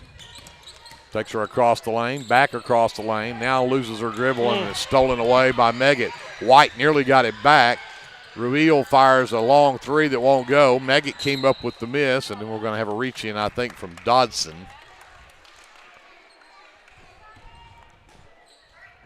And that will be on Abby, just her second, only the first team foul in the quarter. And we're going to have a timeout called by Clinton. 5:53 left to go in the ball game. Leopardettes all over Lady Reds, 23-point lead, 42-19. It's a full timeout. We'll come back after this. Leopardette basketball is presented by the American Exchange Bank on KBLP Live. Are you tired of doing laundry? Give Sunshine Suds a call and let them do it for you. Sunshine Suds will wash and fold your clothes, and they also offer dry cleaning. Sunshine Suds also does quilting and alterations. Load up that laundry basket and head to Sunshine Suds, located at 107 Southwest 2nd Street in Lindsay, Oklahoma, or give them a call at 405-756-2850. You a small business needing a little creative pick-me-up? Do you need to refresh your business cards or looking for a new logo? Is your business Facebook page still using photos from 2019? Tailored Creative Services offers services for logo design, business cards, photography, videography, and pretty much everything in between. Find me on Facebook at Tailored Creative Services, and let's talk about your next project.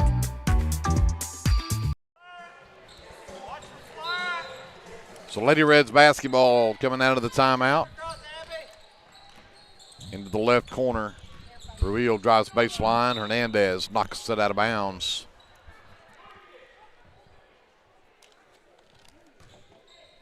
Lady Reds.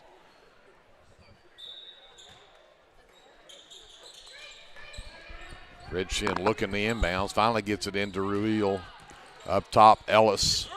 Looking for Rodebush. Now they get over there and they get Red Shin a look at three. Ooh. Tell you what, I'm not so sure that wouldn't be all of my offense. We got to get Red Shin open on the three-point line. Yeah. Well, she was slow early on, 0 for 4, I think, to start. But since then, she's 3 for 3.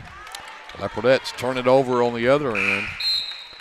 42-22, 20-point Leopardette lead, 5:31 left in the ball game. Byram returns. Abby Dodson gets a breather.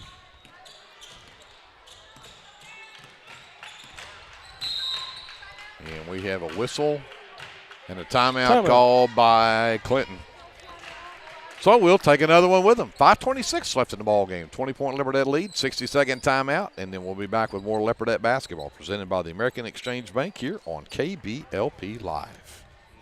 T&W Tire is a family-owned, full-service commercial tire company. As a leader in auto repair, T&W is more than just tires. Our highly qualified mechanics can get you back on the road no matter what you drive. We also specialize in serving the tire needs of commercial fleets, oil and gas, construction equipment, and a variety of industrial applications. So for your automotive needs, look no further than T&W Tire, located at 410 Southeast 4th in Lindsay, Oklahoma, or look up one of our many locations on tnwtire.com. Craving a taste of authentic Mexico right here in town? Head over to Casa 13. Order to go and settle in for all your leopard action at home. Now serving breakfast Saturdays and Sundays. Come see us at 110 Southeast 4th Street. Go Leopards!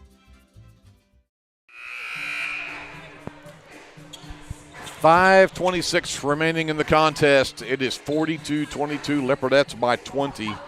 Led by 11 at the end of one. They led by 16 at halftime. They grew it to 26 at one point in that third quarter. And right now it's back down to 22 behind some hot shooting from Ella Redshin. Rodebush has it right elbow, turns around on Lopez. And Hernandez stuck a hand in there. Look at there. Forced the turnover. What a play by the smallest girl on the floor to let Lopez then come up with a loose ball.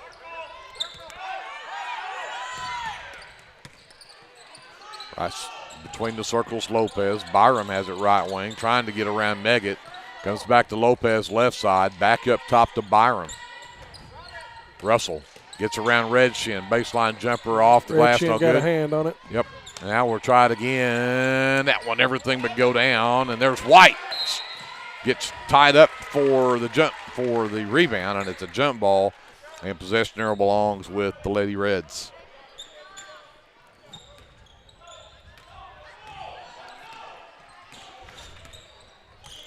Red Shin brings it across. Right wing, Meggett. Come back out to Ellis. Out between the circles, and then again, wide left on a pass intended for Paisley Ruil. It'll be out of bounds.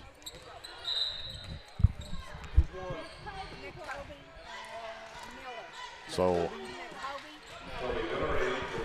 Nakobe Miller, number 1. Nakobe Miller.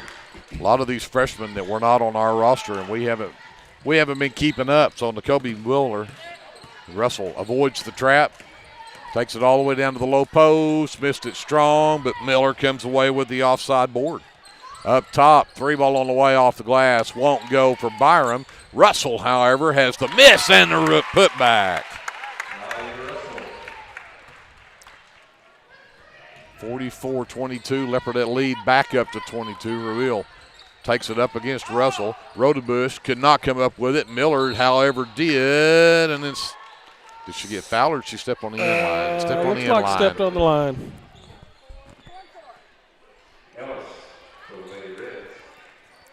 Ellis comes back in, replaces Red Shin for the Lady Reds. Russell checks out as Addie Dodson returns. Inbounds comes to Rodebush. 15-footer up and good. She's good. For sure. 44-24. Leopardette lead at 20 now as Miller has the handle. Might have got away with a travel right there. I think so. Bray's 3 from the right wing is an air ball. Miller tried to save it. It goes out of bounds.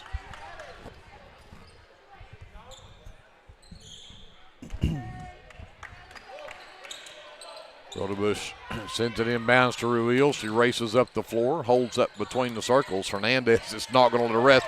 Hernandez picks her pocket, and then the left-hander up and good. Hernandez has got 6 points, and all 6 have been off of steals and layups. I mean this in the best way possible, but what a pest she has been defensively. Absolutely. This is 24, Kiersey Davis, who has checked in for the Leopardettes.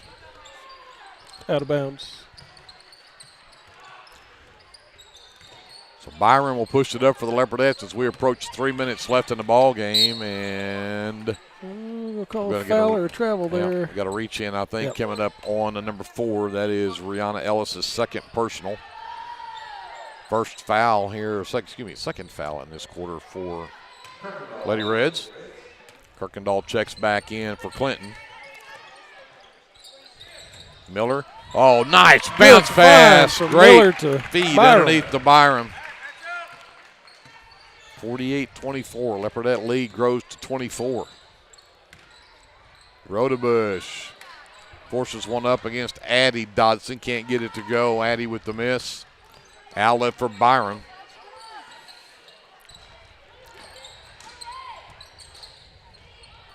Davis down the baseline, sends it back out to Byram down underneath, and Addie Dodson gets one.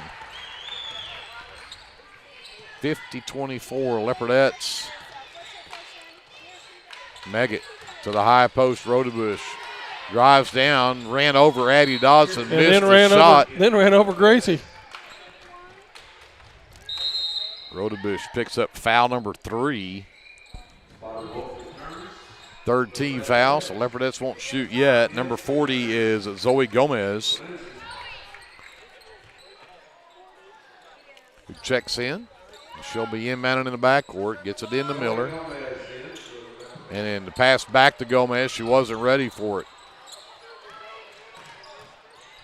Pass outlet from Gomez was stolen away, and then the Leopardettes commit the foul on the other end, and that was Zoe Gomez. Whistled for the foul as well. Our first, team second. Inbound on the baseline. Get it out to Kirkendall, right wing. Goes to work on the ends. Up over her and it's an air ball. Gomez with the miss. The outlet to Davis. And she is hounded and fouled by number 4, Rihanna Ellis. It's her third.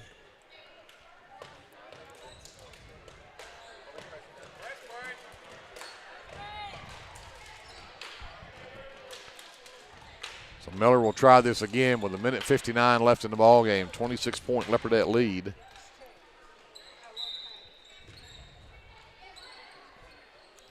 It is foul number 4 on Ellis, by the way. Stolen and knocked out of bounds there by Paisley. Ruil. That's the way I've been saying it. I don't know. I hope it's correct. Davis gets it back over to Byron. Byron pushes it up as the trap comes. Avoids that. Right down Main Street. Stopped over Kirkendall, but missed it. Gomez had the miss knocked out of her hands, and it's bodies on the floor. And let's see, do we have a foul, a jump ball, or what? A foul. 24 wide is Kiersey Davis. First personal. Third team foul. Ellis returns.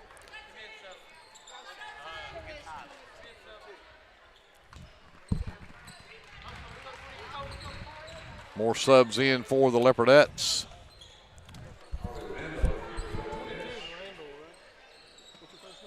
Ruil will push it in. Anderson brings it up.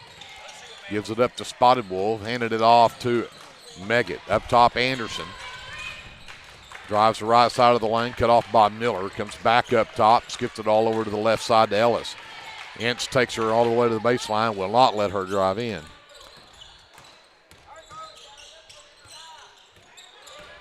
Anderson in the lane. Nice feed underneath. That's a pretty good feed in the shot from Paisley Ruil.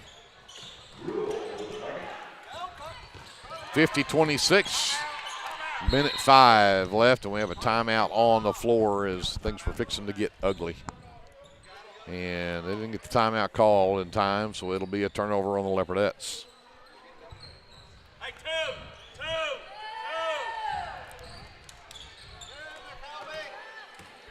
Nobody picked up Spotted Wolf. She misses the shot, though. Davis came away with the miss. Here's Miller now with a 3-on-1. Oh. Pass off the foot of one of the Lady Reds, and it's up a jump ball, but the Leopardettes have the possession arrow. Thought Miller was just going to go to the rack with it, and not a bad choice to find Ince over there and dish it off to her, but the defender got a foot on it. White back in the ball game for the Leopardettes. She'll inbound on her baseline. Gomez gets it right wing. Dribbles to the right elbow. Shot on the way off the glass. Wide left. Spotted Wolf comes away with it for the Lady Reds. The other way. And Gomez with the block on Anderson. Out of bounds, though. It'll stay with the Lady Reds. 39 seconds left in the ball game. They'll lob it up top to Ellis. Ruil back to Ellis. Ellis's three, back iron, up, back off the iron, no good. Ince will come away with it. The outlet for Gomez, pushes up the left side, now stops, needs some help. Got it to Ince. Ince had hers blocked. Carly Randall had the miss, couldn't get that one to go. And the other way, great hustle and defense. Davis, I believe, is the one who got that block. And here comes White the other way. Nobody slowed her down. Right. She took it coast to coast and laid it in. 52-26. And the shot at the buzzer off the mark from Ellis. And the Leopardettes will get out of here with a 26-point win. 52-26, our final score. Leopardettes improved to 3-4 on the season. The Lady Reds will drop to 1-7. Sending back up to JD. We'll take a quick timeout, finalize this game, and get you ready for the boys matchup right after this. This is Leopardette basketball presented by the American Exchange Bank on KBLP Live. American Exchange Bank, right here in Lindsay, is a locally owned and operated community bank that believes in just that, you, a community of fellow leopards. We love our customers. We feel very grateful for each one. So if you are looking for a safe place to put your money, need help achieving that next dream project, or are simply looking for a different banking experience, give us a call at 405-756-3101. We look forward to serving you each day. Member FDIC and Equal Housing Lender. For over 68 years, Winans Funeral Home in Maysville, Oklahoma, has been serving families in the area during their greatest time of need. the loss of a loved one. We treat each family as if they were our own and consider it a true calling to minister to each and every family that calls upon us. We don't take caring for your loved one and your family lightly. Your care is important to us. Call on us 24 hours a day, 7 days a week, where our staff can assist your family with immediate need with the loss of a loved one, pre-need arrangement planning, pre-need burial insurance, along with questions regarding funeral burial trust accounts, Veterans Administration, and Social Security benefits questions. Myself, John W. Williams, Teresa, and Claudia are well experienced in these areas and will be more than happy to assist you in any way we can. Winans Funeral Home in Maysville, where you are family. Too hot to mow? Too busy to mow? Don't sweat it. Grow and Behold Landscaping meets all your professional lawn care needs for residential and commercial properties. Licensed, insured, always dependable. Whether it's residential mowing and pest control or commercial landscaping, when it grows up, we show up. Call Grow and Behold Landscaping now for your free quote at 405-926-1492. Mention KBLP for a 5% discount on your first service. Lindsay United Methodist Church is a community of believers in Jesus Christ who gather together to live their lives devoted to God and being connected with our neighbors through a shared faith and biblical foundation. We'd love to invite you for our Sunday worship. Services are 10:55 a.m. to 12 p.m. Come see us at 114 West Chickasaw Street, right here in Lindsay, Oklahoma.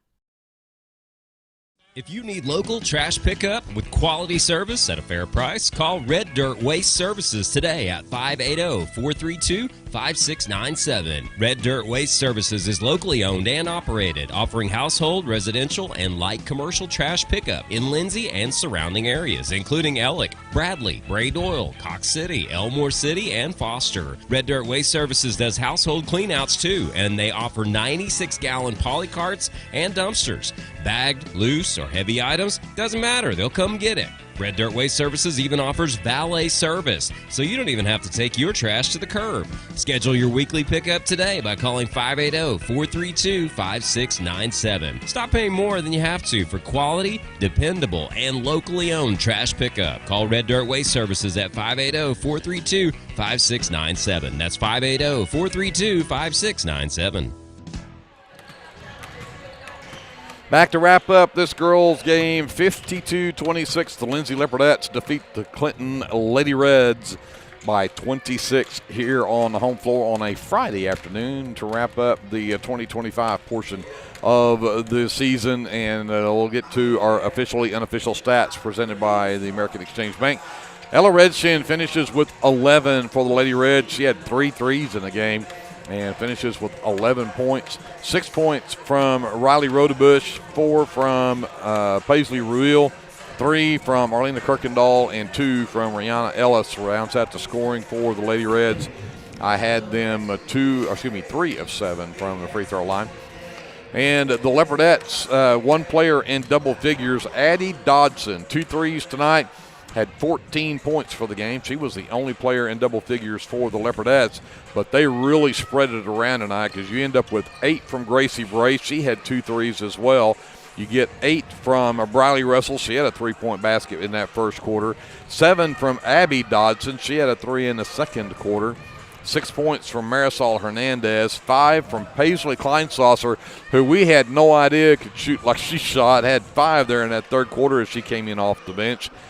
And then 2 points from Grayley White, 2 points from Kylie Byram rounds out the scoring for the Leopardettes, who were miserable. And I don't think any of them would mind me saying that because they were miserable from the free throw line. Yep. 1 of 9 tonight, and it was not good at all. They're going to have to work on that for sure. They do out-rebound Clinton by 14, 27-13. They out-rebound the Lady Reds. But both teams end up with 23 turnovers in the ball game. With that, we go over and talk to Andrew about the actual shooting numbers. Yes, sir. I'll start with the Clinton girls from 2-point range. They ended up 7 of 23 for 30%, a slight improvement over the first half. From 3-point, 3 of 15 for 20%. Overall from the field, they were 10 of 38 for a total of 26% shooting on the night. Again, from free throw, they were 3 of 7. That's 42%. For the Leopardettes, from two-point range, 15 of 34 total attempts, improving slightly to 44% from two-point range. 7 of 24 shooting from the three-point range, just 29% there. And again, 1 of 9 from free throw, just 11%. Going to have to do some improvement on that. Overall, from the field, 22 of 58 for the Leopardettes, 38% shooting on the night. Addie Dodson, 6 for 8, 75% shooting tonight for that young lady.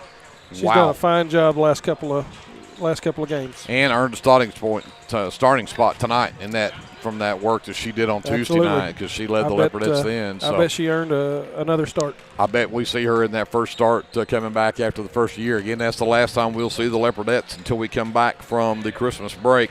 And that means the next time we'll see her will be when we host Washington here at Leopard Arena on the 6th of January. With that, we're going to step aside quickly and switch over. We'll get ready for boys matchup, so don't go away. We're back after this 30-second timeout. This is Leopard Basketball, presented by the American Exchange Bank on KBLP Live. American Exchange Bank, right here in Lindsay, is a locally owned and operated community bank that believes in just that, you, a community of fellow leopards. We love our customers. We feel very grateful for each one. So if you are looking for a safe place to put your money, need help achieving that next dream project, or are simply looking for a different banking experience, give us a call at 405-756-3101. We look forward to serving you each day. Member FDIC and Equal Housing Lender.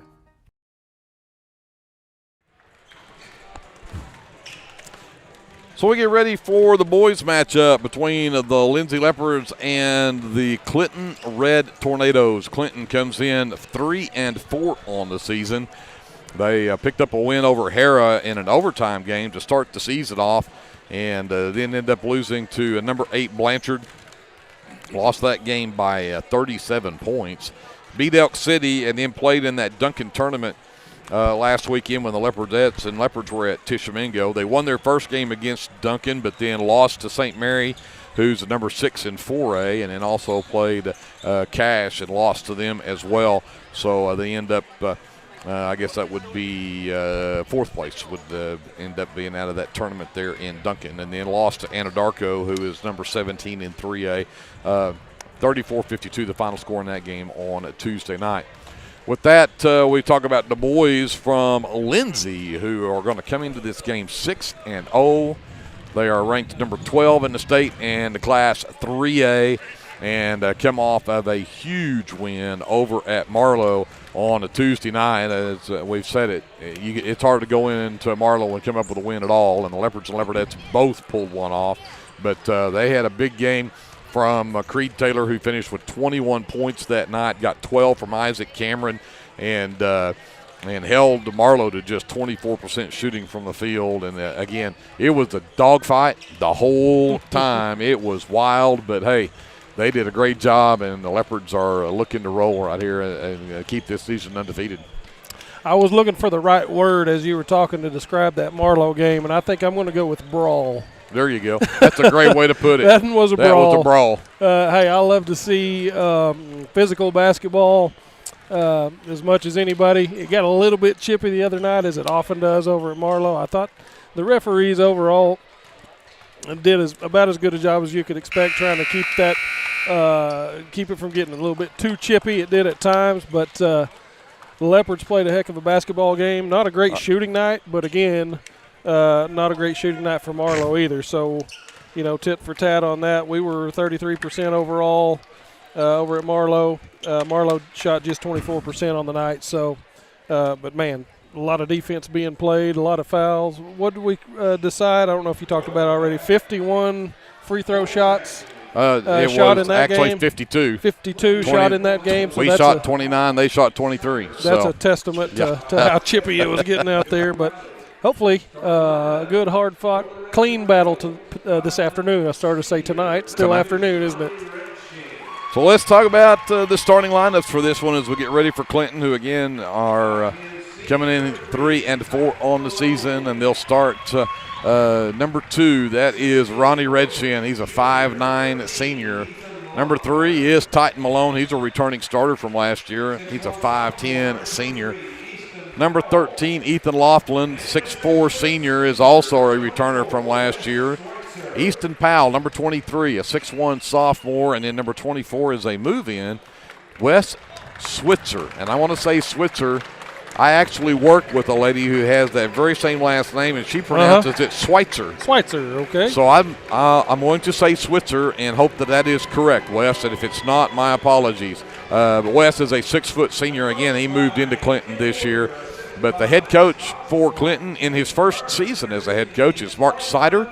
He is assisted by Mike Deathridge and Joe Riley. And again, Clinton 3-4 coming into today's game. For the Lindsay Leopards, coming off of that big win and a 6-0 season so far. And we'll start with the guard, number 1, a 5'9" senior, Armando Hernandez. At forward, a 6'2" junior, number 2, and that is Isaac Cameron. Also at guard, a 5'10" senior, number 3, Creed Taylor. At guard, a 5'7" senior, a Hunter Russell, number 10.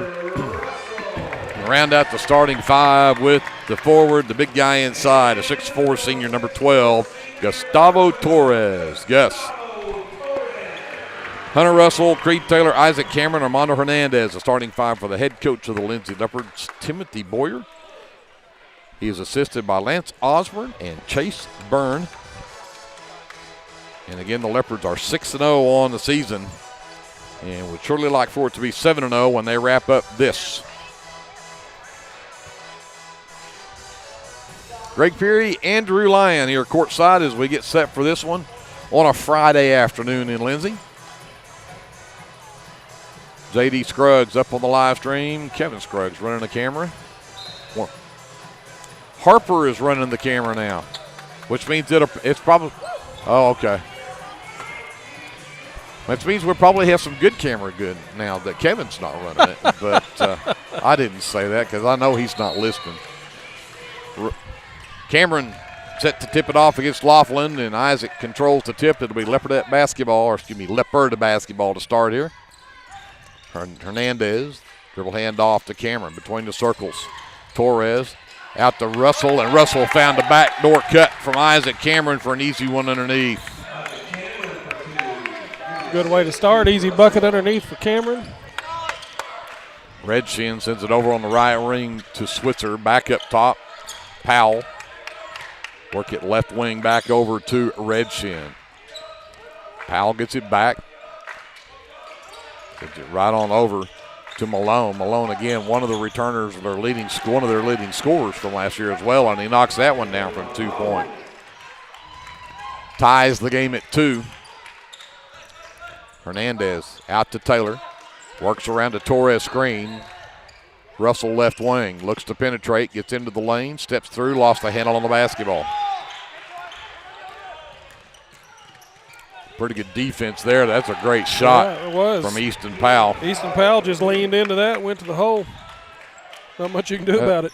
4-2 lead for the Clinton Reds. Russell quickly right side Hernandez. And back up top to Russell. Waits for the floor to balance. A lot of contact there, and the officials letting them play. Hernandez goes back to his left hand, comes skip pass over to Taylor right side. He'll go baseline, cut off, back to Cameron, top of the key. Three-pointer on the way, won't drop, but Hernandez tips the rebound to himself. Russell back over to Cameron right wing, and now Hernandez, the cut underneath, and the feed from Cameron gave him an easy one. Ties the game at 4.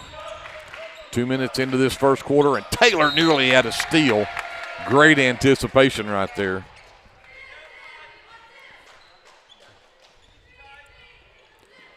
So Malone will trigger on the far side. And actually, no, he'll tell Switzer to go do it. Malone gets it out to Powell between the circles. Back over to Switzer. And the pass from Powell was off the mark, and Red Tornadoes turn it over. Hernandez brings it up. Cameron gets it out between the rings. Hernandez, the handoff to Taylor, lets the flyby go, hesitated, downs it down Another underneath. Good find. Great job to find Hernandez underneath for an easy one. Ooh, Great forearm defense. shiver. Oh, the baseball pass tipped, and Taylor will eventually come up with it. The reverse layup is up and good.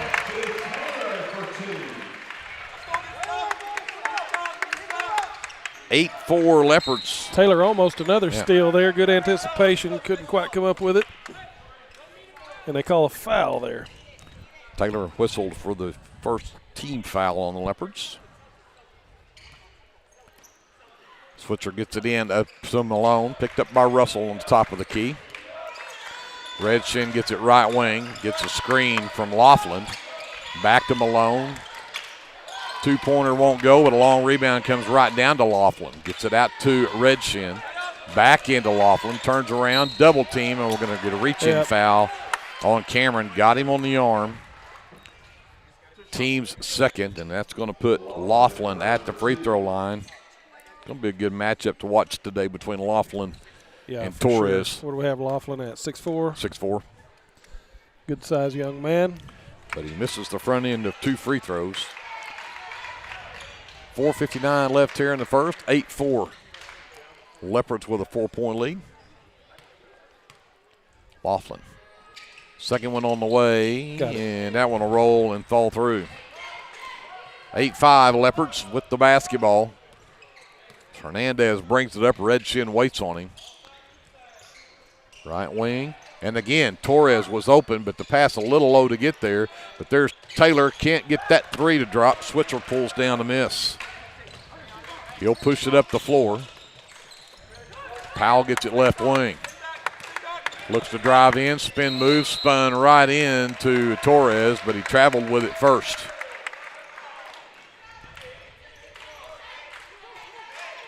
Tell you what, this Clinton team looks very athletic all the way around. They are athletic, and they're not afraid to take the ball to the hoop either. I've noticed a couple of guys just taking it right to our Leopard defense. Hernandez drives in, sends it back out to Taylor. Taylor out in the corner to Russell.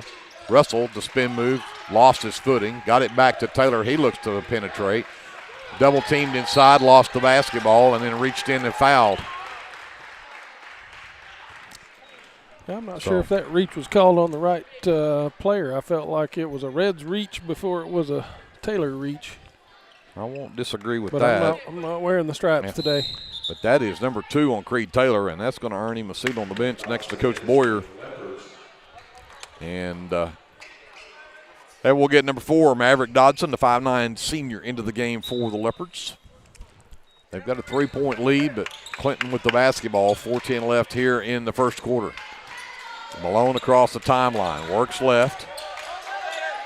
They screen it to get Redshin open up top, but doesn't get the shot off. Switzer gets it, goes baseline, cut off by Dodson. Tough fadeaway jumper, don't go, but Torres will claim it for the Leopards. Here comes Hernandez quickly. Torres, top of the key, back to Hernandez, back to the left side, Cameron. Cameron looks to drive in, gets to the free throw line, spins, goes back to his right hand, and the floater will drop in to make it 10-5 Leopards. Good move, good control right there by Isaac. He sometimes has a tendency to drag a foot when he makes that move. Good and clean that time. Laughlin, the backup. Torres got a piece of it. Hernandez comes away with a miss. He'll push it ahead. Cameron again into the lane. A right-hander up and Great good. 12-5. Leopards 7-point lead and timeout Clinton. 3:06 left to go in the first. We'll take it with them. We'll come back to Leopard Arena right after this. This is Leopard basketball presented by the American Exchange Bank on KBLP Live. This is Paul Bean, pastor of Calvary Baptist Church, inviting you and your family to join us this Sunday for worship. Bible study classes begin at 9:30 a.m. and worship follows at 10:45 a.m. You're also invited to join us on Wednesday nights for our Wednesday night meal at 5:15 p.m. with classes following at 6 p.m. Come and join us and discover what God is doing at Calvary. We are located at 410 West Chickasaw. You can also visit us on the web at cbclindsay.com. 3:06 left to go in the first quarter. 12-5, Leopards by 7. And it has been it's been a series of just really nice plays and some good moves inside. They haven't had it from the outside, but I think all 12 of our points have come from in the lane. All 12 of our points are inside shots. We've only shot twice from 3, which is pretty uncharacteristic of us. But number 10, Ryder Adams has checked in for Clinton. Redshin gives it back to Switzer. Adams has it right wing. Malone covered on the cut by Russell. Adams still looking for somebody. Finally, Laughlin gets it at the right elbow. Tries to take Torres baseline, and he got the jumper that time. Good strong move there by Laughlin. 12-7. Leopard lead is down to 5. Hernandez faces a 2-3 zone now, and they'll reset the offense. Short corner, Torres, the backdoor cut, and one, Hernandez. Foul called on number 10, Ryder Adams. His first is the team's first in the quarter. But an and one opportunity coming up here from Hernandez, who's already got 6 points in the game. And all his points coming from sneaking up under the bucket. Feel like these guys are taking their eye off of him. Rebound fought for by Cameron. And tie ball. Possession arrow belongs with Clinton. Malone will bring it up for the Reds. Sent it to Switzer over on this left side. Back to Adams between the circles. Comes back to Redshin. Back to Switzer on the left wing. Adams top of the key, tries to drive down. Back out to Switzer. Now they work it between the circles to Redshin. Malone gets it back over to Redshin. Back up top to Adams. Drives down the right side of the lane. Steps through and rejected. Torres. Out of bounds, Reds have the ball. 1:58 left to go in the first. 14-7, Leopards by 7. Malone, no trigger. Laughlin gets it out into the corner. Redshin up top to Adams. They try to get it open for Malone on the corner. Run off the line, and they're going to get a foul called. It's a push, I think, Russell. Yep. Pretty good defense there, but again, got a little too much. And that's 4 team fouls aggressive. now. A little check to make sure he knows he's there. Laughlin couldn't get it to Malone on the cut as Russell had him covered that time. Malone is going everywhere, and Malone slipped and fell there. I'm glad he's okay. Adams covered on his backdoor cut by Dodson. Redshin gets it back. Down to 1.5 minutes to go to the high post to Laughlin. Back to Malone, got behind a screen from Redshin. The 3 won't drop. Tipped by Torres. Cameron comes away with a miss. Here comes Hernandez the other way. Cameron from the right elbow, spin in the lane out to Russell. His spot, left corner. That is his place, and he likes that spot. Yes, he does. 17-7, Leopards by 10. 1:10 left. And Cameron knocks the pass out of bounds over there, and that'll get a couple of subs in for the Leopards as Thought and Valenciano get set to check in. Tug Thought, number 23. Ivan Valenciano is number 0. Torres and Russell get the breathers. Malone gets the inbounds. Back to Adams, top of the key. Back to Switzer. Right wing Malone. Redshin. Back to Adams. Looks to penetrate. Cut off by Dodson. Right wing Redshin. Underneath, Thought goes to work.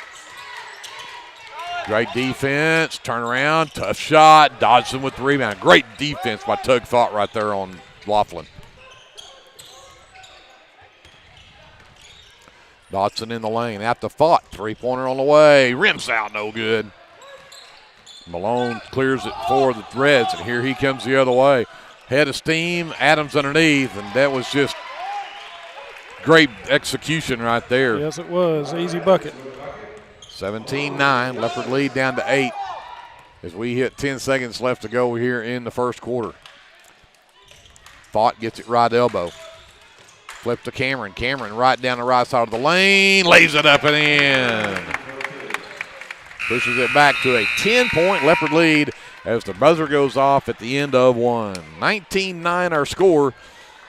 We'll take a timeout. We'll come back to Leopard Arena with more Leopard basketball presented by the American Exchange Bank after this timeout on KBLP Live. Attention, Lindsay. Design It has a brand new home at 306 South Main, and we can't wait for you to see it. Step into our fresh new space and check out our latest spirit designs to cheer on your favorite local school teams. Whether you're looking for custom apparel, spirit gear, or unique designs that show your school pride, Design It has you covered. Come celebrate our new location today at 306 South Main Street in Lindsay, because at Design It, school spirit starts here. Legacy Roofing is a family-owned and operated business that serves Lindsay, Oklahoma and surrounding areas. We specialize in getting your home back to its best, whether it be annual wear and tear or storm damage. We don't just fix roofs, we take care of your home. Legacy Roofing, family-owned, community-focused, and always here for you. Call us today for a free estimate at 405-756-8855 and let us protect your home with the care it deserves. We get ready for the second quarter. Here's a quick stat for you. The Leopards were 8 for 8 from two-point range in that first quarter. We'll take that all night. And here we're going to go 9 for 9. 9 for 9, baby. Cameron got the backdoor cut from Russell, and Russell lays it up and in. 21-9 Leopards. Adams sends it right wing to Switzer. Back to Redshin. Malone. Left side Adams. Traveled with it. Subs back in for Clinton as Powell will return. Glad to see he's okay. He was the one that turned his ankle earlier and was a little hobbled, but looks like he's okay. Hernandez will get a screen from Thought, screen back to Thought. Russell, left wing three, no, but Dodson has the offensive board. Back out to Cameron. Goes to work. Double team inside, and we'll get a foul called. That goes on number 24, Wes Switzer, his first. Team's first here in the quarter. So Leopards will have it under their own basket. Hernandez will pull the trigger. Dodson gets it in the left corner. Three ball on the way. Yes! That's his corner, too. He was hot there in Marlowe the other night. 24-9, Leopards by 15. Their biggest lead of the game. Malone on the handle. Switzer gets it. Back at the Powell between the rings. Malone goes baseline. Spin move right into Cameron. Back out to Redshin. Three on the way. Left wing. It's up and good. Ronnie Redshin knocks it down from deep. Cuts the lead down to 12. 24-12. Hernandez on the handle. Thought between the circles. Dribble handoff. Dodson at the Cameron. Left wing three on the way, and it's good. Man. 27-12 puts that lead right back to 15 for the Leopards. Here comes Malone on the head of steam, and he'll get a reach in. Yeah, I think it's going to go on Russell. And Hunter picks up his second, first team foul in the quarter. But that'll get Valenciano and Torres back into the game. Thought and Russell will check out. Russell has a few words of advice for Valenciano. Laughlin gets the inbounds pass at the free throw line, hands it to Redshin. He cannot get away from Valenciano, though. Comes Malone left wing. Powell between the circles. Laughlin at the high post. Looks to go to work, and he traveled with it. Fourth turnover on Clinton. And 6:06 left to go here in the first half. Leopards with the ball and a 15-point lead.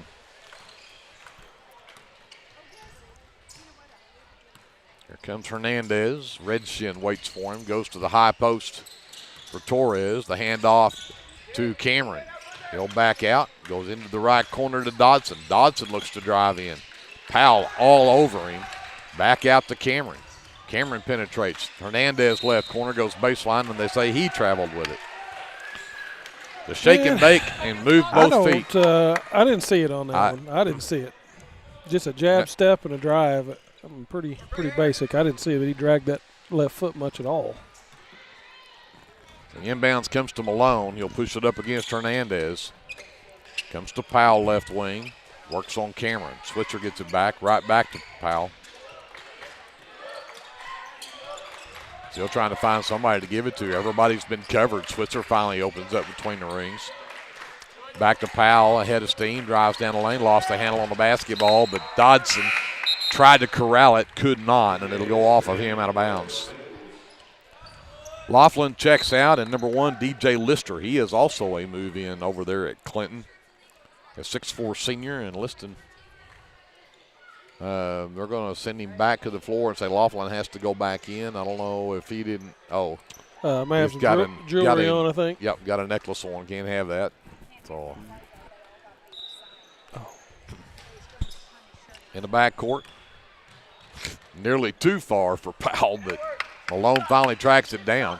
Switzer gets it to Powell out near the half line.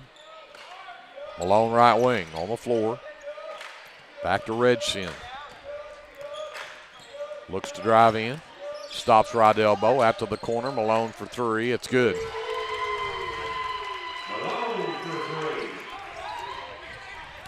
He has 5. It's 27-15. Leopards by 12. Right down Main Street with the left hand. Wow. Hernandez. Another and one opportunity. Fantastic move. Foul called on Clinton goes on number 3, Titan Malone. His first is the team's second in the quarter. And Taylor will check back in. Dodson will check out. Creed comes in with those 2 fouls he picked up early in the game.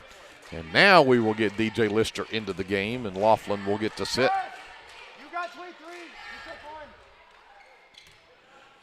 Hernandez free throw, still can't get it to go. Cameron still nearly came up with an offensive board, but Lister will pull it down. 29-15, Leopards by 14. Switzer to Malone. Calls for Redshin and then passes him up. Reverses, tries to drive in. Hernandez defending him all the way. Lister looks to drive down, sends it to Switzer right wing. Back to Malone. To Redshin. Valenciano, great defense. Spin move by Redshin. Tough shot. Doesn't drop. Rebound Torres. Here comes Hernandez. Halfway through the second quarter, Leopards with a 14-point lead. Here we go. There is Torres off the feed from Hernandez. Got an easy one. 31-15 Leopards. Malone stripped off of his leg out of bounds. That is Hernandez and his quick hands knocking that one loose.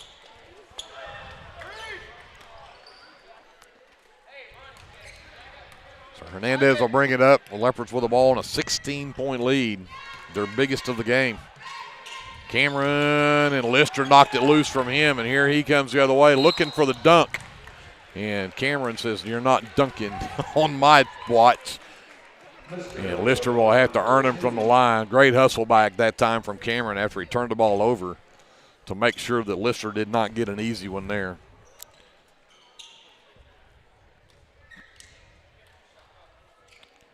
So 2 free throws coming up for the 6'4 senior. First one up and good. 31-16. Leopards still up by 15, but a second free throw coming up from Lister. That one will also rattle in. They're going to wave it off. Said he crossed the line first. Okay. So 3:37 left here in the first half. 15-point Leopard lead as Russell returns. Valenciano checks out for the Leopards. Hernandez will bring the ball up. Redshin waits as he hits the top of the key. Right wing Russell, the backdoor cut. Hernandez double teamed, back out to Russell. 3 on the way, it's short. Redshin with the miss. The outlet for Malone. Get in front of him. He's going to have a head of steam. Powell drives the baseline, stops. Torres not wanting to foul right there and let Powell have that one. Good move there by Powell to get on the inside of Gus. The only really way to defend that is to go over the back. So. Yep. Taylor turned down to three, drives in, leaves it for Russell instead. This time he hesitates a couple of times. Torres right elbow, and now got it to Cameron underneath. Couldn't quite gain control over it. He would have had a real easy one, and we're going to get a jump ball called as Cameron making his moves underneath, and the possession arrow belongs with Clinton. Fourth turnover on the Leopards. Here comes Malone the other way. Heads it up to Lister. Lister stops top of the key. Redshin run off the three-point line by Russell. Got Russell in the air. Left the layup short, though, and the rebound is pulled down by Torres. And he'll be fouled by Ronnie Redshin. His first to be the team's third in the quarter.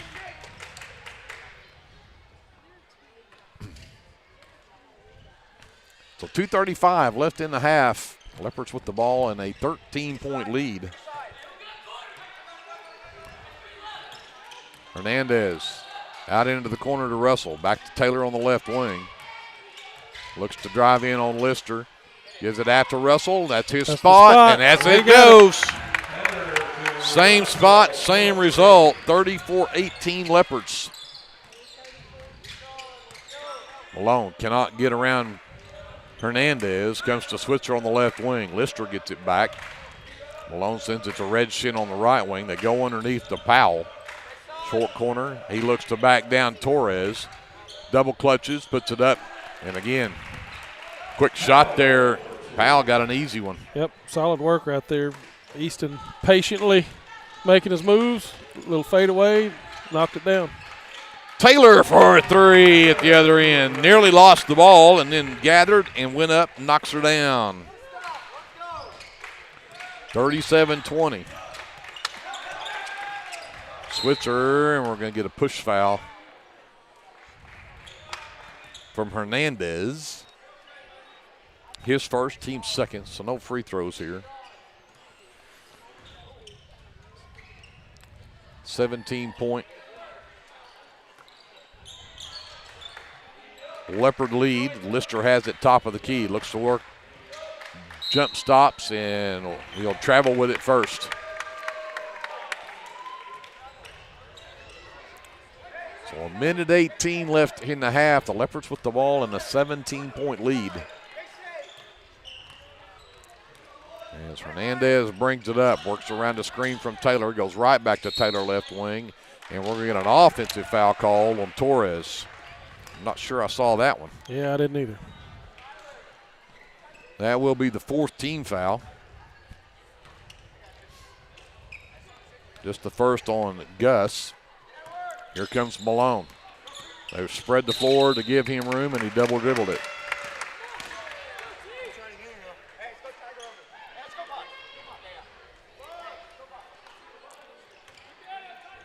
Sixth turnover against Clinton, and the Leopards get it back with a minute to go. Hernandez not in a hurry here. Russell gets it right wing. Torres down low. Turns around on Lister, and I think they're going to call him for a hook. And an offensive foul. Again, I don't think I saw that either. Me neither. That's his second. Since it's offensive, it's not free throws, but he will check out along with Taylor to make sure those guys don't pick up a ugly third one here before halftime. Valenciano and Fott are back into the ball game. Switzer intended for Lister, missed him, but Malone bailed him out. Redshin goes back to Lister. Lister leaves it for Switzer between the circles top of the key. Redshin drives down, stripped by Hernandez, and out of bounds, and they're going to say it is Reds basketball as Redshin lost it. 29.9 seconds left. Redshin under his own basket. Powell gets it out in the corner to Lister, up top to Malone. They screen it to give the three look for Redshin, who missed it, and then Powell creates the foul underneath going for the rebound. I think Russell actually got a fingertip on that one, looked like. knocked a little steam off of it. Powell's first, team's fourth. The Leopards don't get free throws here with 23 seconds left. I think they might be looking for a final shot right here. Up by 17. Hernandez walks across. Thought, hands to Isaac. Isaac to the elbow, hands to Russell. Russell step back, three on the way, rims out. Valenciano nearly had a head on it. Switzer the other end in transition is going to get a basket. No, he missed it. Had a bunny, uncovered, and missed it. Break for the Leopards right there. And they'll lead 37-20 headed to the halftime locker room. With that, we're going to send it back up to JD. We'll take a timeout. We'll be back with more Leopard basketball and our officially unofficial stats. The American Exchange Bank halftime show right after this on KBLP Live. This is Dr. Matt Shelton with Lindsay Family Dentistry. I'm a 1997 graduate of Lindsay High School and have been practicing dentistry in Lindsay since 2006. We welcome you to come by our dental practice so we can help you and your family with all your dental needs. We offer dental services for everyone at every age, from braces to aligners to crowns, bridges, dentures, and implants. Give us a call today at 405-756-4093 or stop by at 102 Southwest 7th Street and let us give you the healthy, beautiful smile you've always dreamed of. Are you struggling to find a health insurance plan that fits your needs as well as your budget? Let me, Matt Powers, a licensed insurance agent, help you navigate the insurance maze and find the best plan for you. Together, we'll search a variety of plans from nationally recognized carriers at no cost to you. We can talk over the phone or in person. Why stress or wonder if you're choosing the right plan when I can help you for free? Call today and let me help you.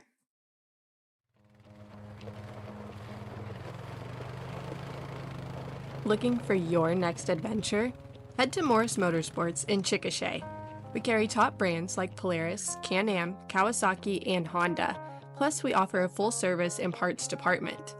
Whether it's ATVs, side-by-sides, motorcycles, or accessories, we've got what you're looking for. Visit morrismotorsports.com or give us a call at 405-224-6113. At Morris Motorsports, we don't just sell machines, we sell fun.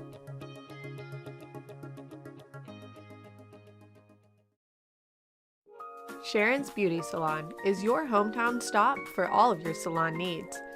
Give us a call or come by the salon to make an appointment. Go Leopards! A friend is someone who knows where you came from. Someone who always shows up when you need them. Hey, Ben. Someone who's there for the good times and the challenging ones. With comprehensive insurance policies backed by award-winning customer service, Shelter Insurance is committed to being there when you need us most. When the unexpected strikes, see Shelter Agent Caleb Smith in Lindsay. For all your construction needs, give Brad Taylor a call with B&S Construction at 1-405-428-0039. B&S Construction specializes in concrete pads, sidewalks, and metal buildings of all sizes. Call Brad today for a free estimate. The crew at B&S Construction would like to wish the Leopards a safe and successful season. Go Lindsay! BC Factoring and Finance is a local, family-owned finance company. We assist small businesses with flexible and creative financing solutions to meet their cash flow needs. Call us to discuss ways we can help free up your time to focus on building your business. Visit us online at bcfactoring.com or give us a call at 405-259-2104. Go, Lindsay!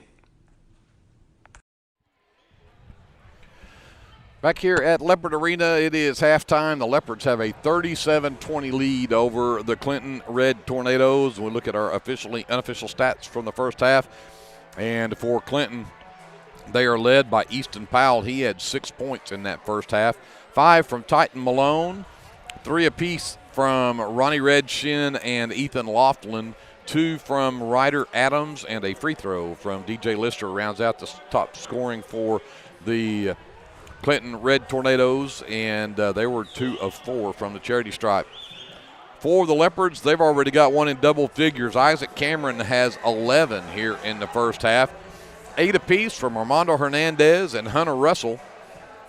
5 from Creed Taylor, 3 from Maverick Dodson, 2 from Gus Torres. And that rounds out the scoring for the Leopards, who were 0 for 2 from the charity stripe. 8 rebounds for the Leopards, 5 for Clinton, and it sounds like a really low rebound, but when you look at the shooting percentage from the Leopards, you'll know why. We'll talk about that in just a moment. 4 turnovers for the Leopards, 6 turnovers for Clinton, and now we're going to talk to Andrew about those shooting numbers. All right, I'm going to start with Clinton from 2-point range, 6 of 15 for 40%.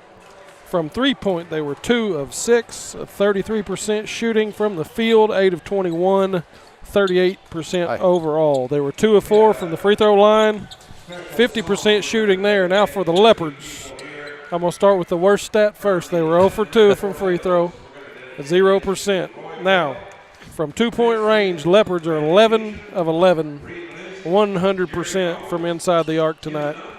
They're 5 of 11 from beyond the arc at 45%. From the field, overall 16 of 22 for 73% shooting. That is a great night of shooting the basketball, Greg. Tell you what, you can't do much better than that. You sure can't from 2 points. That's for sure. So let's hope they continue that. As Hobie's got Boomer Sooner queued up. I wonder why. I mean, you know.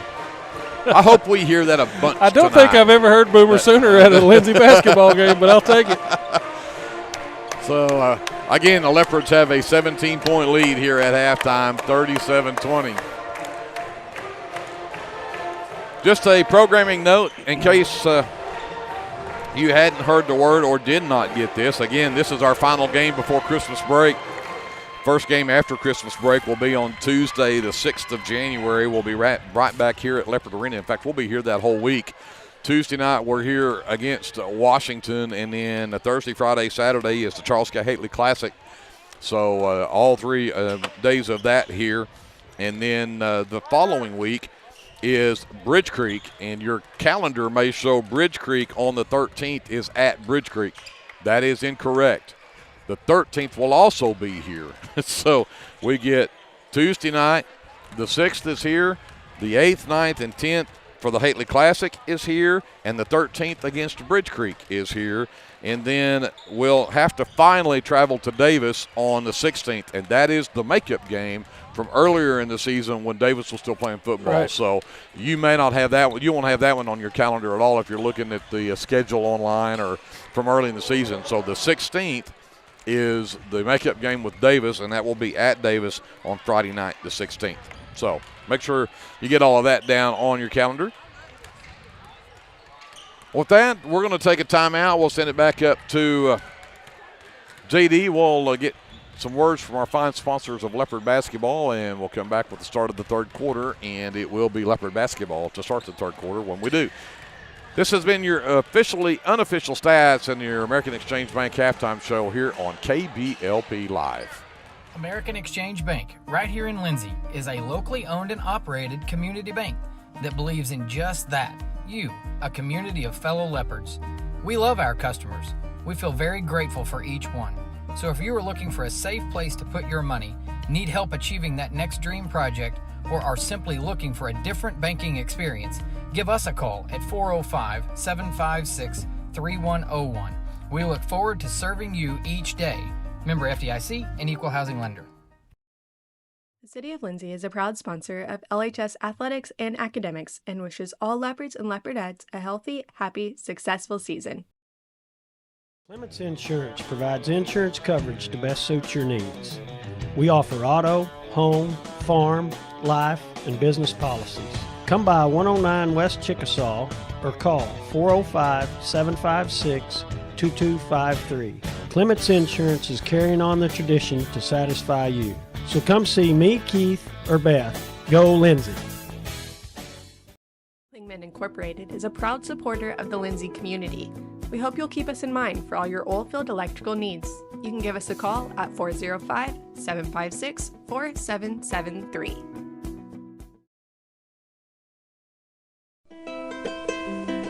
Hey friends, Danny Daniels here. I wanted to take a moment and let you know about a very helpful service that I provide for you and your family in our community.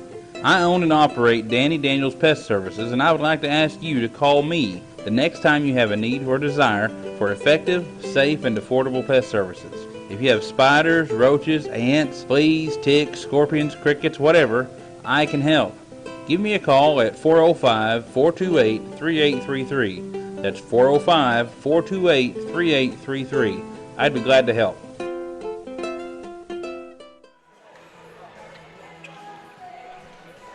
We are back here to start the third quarter, 37-20. Leopards by 17. Cameron, Hernandez, Russell, Torres, and Taylor on the floor for the Leopards to start this third quarter. And again, Leopards will have the ball.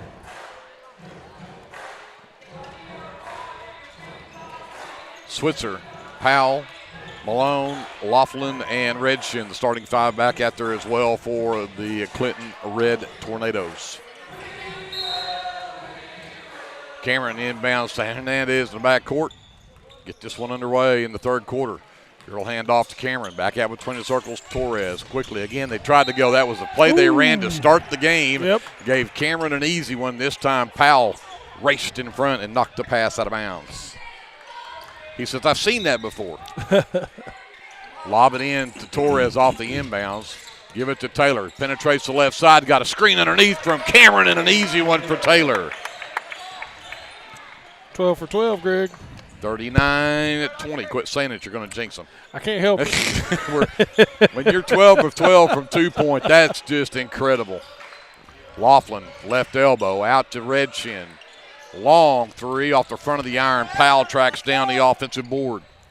Intended it over from Malone on the right side, but tipped out of bounds by the Leopards. It'll stay with Clinton.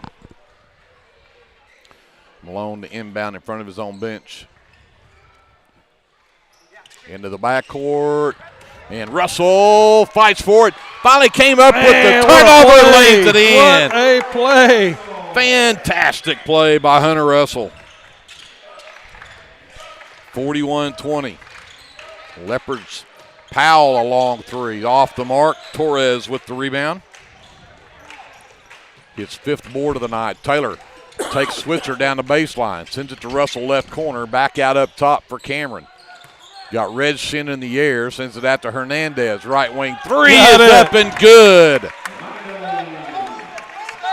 44-20 Leopards. They are on a 7-0 run here to start this quarter. The three from Laughlin, however, will stop that. 44-23. This shot on the other end. Here comes Switzer in transition. Stopped by Cameron. Forces one up. Ill-advised there, and Hernandez saves it underneath. Coach Boyer saying push, push, push. Taylor might have traveled right there. Left-hander on the drive. He got the soft bounce, and it'll go in for Cameron, or for Taylor, who's got 9 now. Redshin drives down against Russell. Tough shot. Rebound number 6 for Torres. Taylor stops in transition. Can't get the three to go. Cameron, the offensive board. That will go. 48-23. This is a 11-0 run from the Leopards to start this third quarter. 11-3 run, excuse me. That shot off the mark. Saved inbounds to Taylor. And foul going the other way called on Easton Powell. That'll be his second personal. Tell you what, the pace of this third quarter has been frantic. Mm-hmm. And that is number 2 on Laughlin, first team foul. Hernandez into the backcourt for Taylor. Malone tried to come up with the steal. He falls down. The Leopards have numbers now. And the pass underneath intended for Hernandez. And the Leopards had numbers and end up with fifth turnover number 5.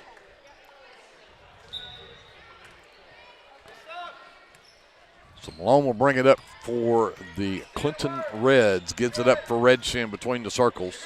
Switzer out to Laughlin left wing. They dare him to shoot another three. That one doesn't make it. This time Cameron comes away with the miss.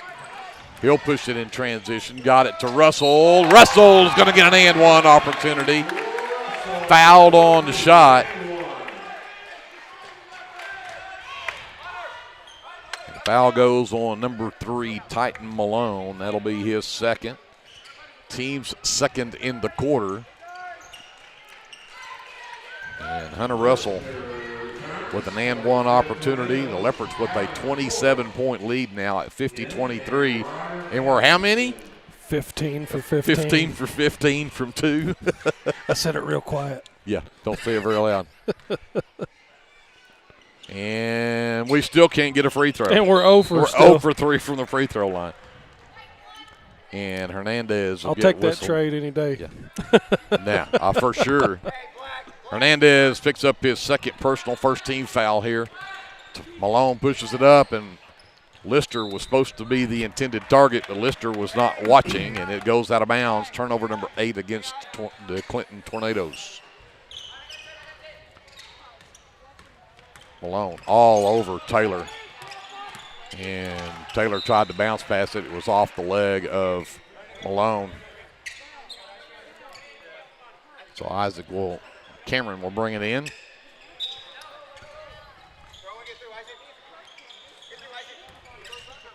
Taylor goes to work in the backcourt. Malone all over him. Gets to the right side. Back up. 3 is on the way. It will not go. Tipped by Torres. That won't go. And then Taylor steals it right back. The no-look pass intended for Hernandez underneath goes out of bounds. So Torres tipped the ball on the way up for the rebound and missed a shot. Do I have to count that as a shot? That counts as a shot, I'm afraid. Then that's our first miss. That's our first miss. Red Shin, catch fire 3, rims out no good. Torres with the miss. Cameron pushes it up. Hernandez right wing, picks up his dribble, goes into the right corner. Quickly inside to Torres from Russell, and he makes a move down the baseline and then stepped on the end line out of bounds. So Leopards getting almost in too big a hurry here. Yep.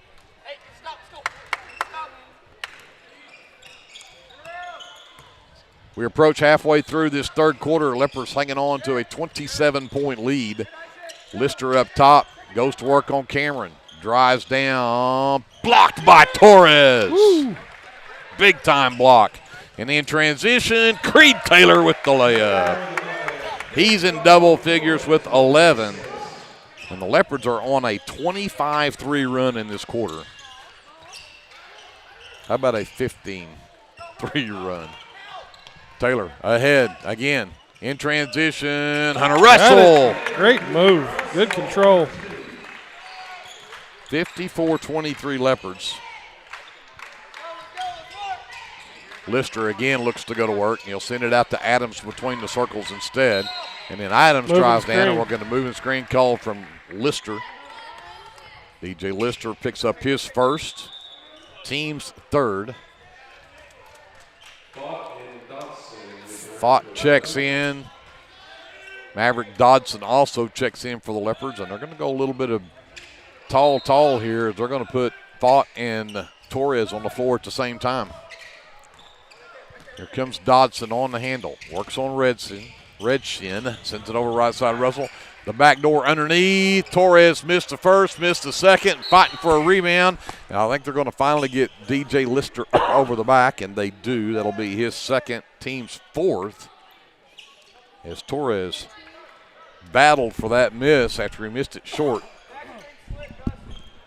Dodson will inbound on the baseline.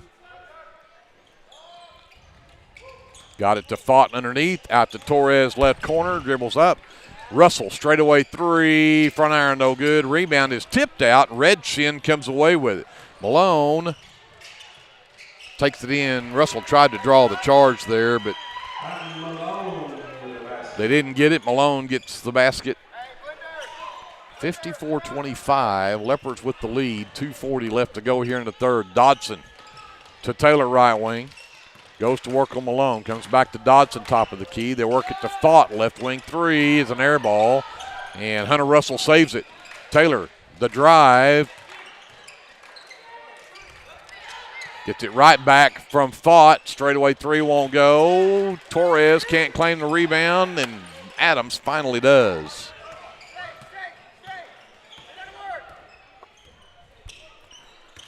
Lister.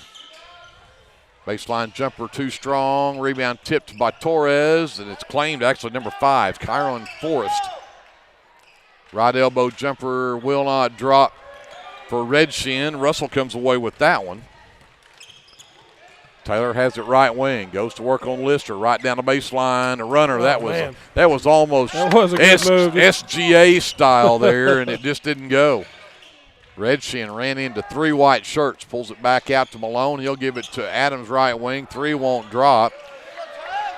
Great hustle underneath by Fott. He just stole that away from Forrest. Having trouble keeping up with these shots. Runner down the baseline. Won't go for Dodson, but he got his own miss.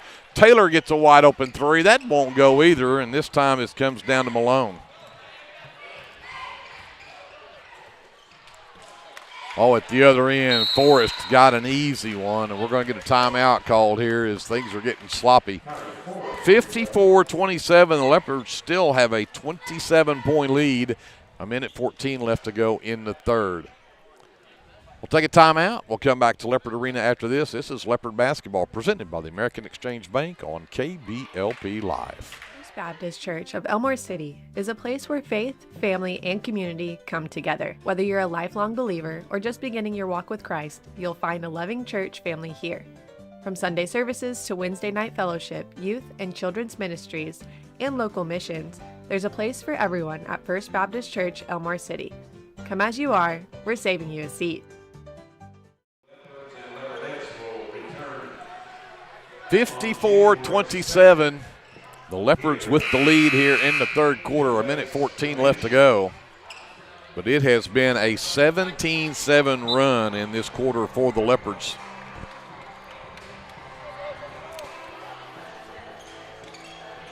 Yeah, good energy throughout the game, all through the game. Taking good shots, making shots. You said it right before the break there, though, starting to break down just a little bit in discipline, getting a little sloppy. Hernandez pushes it up against Malone, gives the dribble handoff to Dawson. Cameron, and then we're going to get an offensive foul called on Hernandez. Again, Clinton really trying to be physical, and you got to be careful when you try to retaliate against a push, and you will get caught with that. Hernandez picks up foul number 3. And actually, they didn't call that on Hernandez. They called that on Tug Fott. So my mistake on that. That's Tug's first, team second in the quarter. Adams top of the key, nearly stripped by Valenciano. Lister gets it back, looks to go to work on Cameron. Drives down, lays it off the glass. I'll tell you what, Lister's listed at 6'4". He plays more like he's 6'6". He's got length. Yeah, he is very athletic. Cameron gets it back after Lister nearly knocks it loose. Hernandez back out to Cameron left side. Up top for Hernandez. Malone's right there, nearly stole it. Got it back underneath Cameron. Back out to Valenciano. 3-ball on the way. Just off the side of the rim, no good. Adams comes away with it for the Reds. And here comes Lister the other way. Up top Malone, and he'll back up and they'll reset. 10 seconds left, looking for a final shot. Leopard lead is 25. Right elbow is Forrest. Gives it out to Redshin. Worked around the screen, and they're going to get a reach-in foul called on Redshin as he was driving to the basket, and they'll call that. Did they get that on Hernandez? They did. That is his third. Yeah, they did.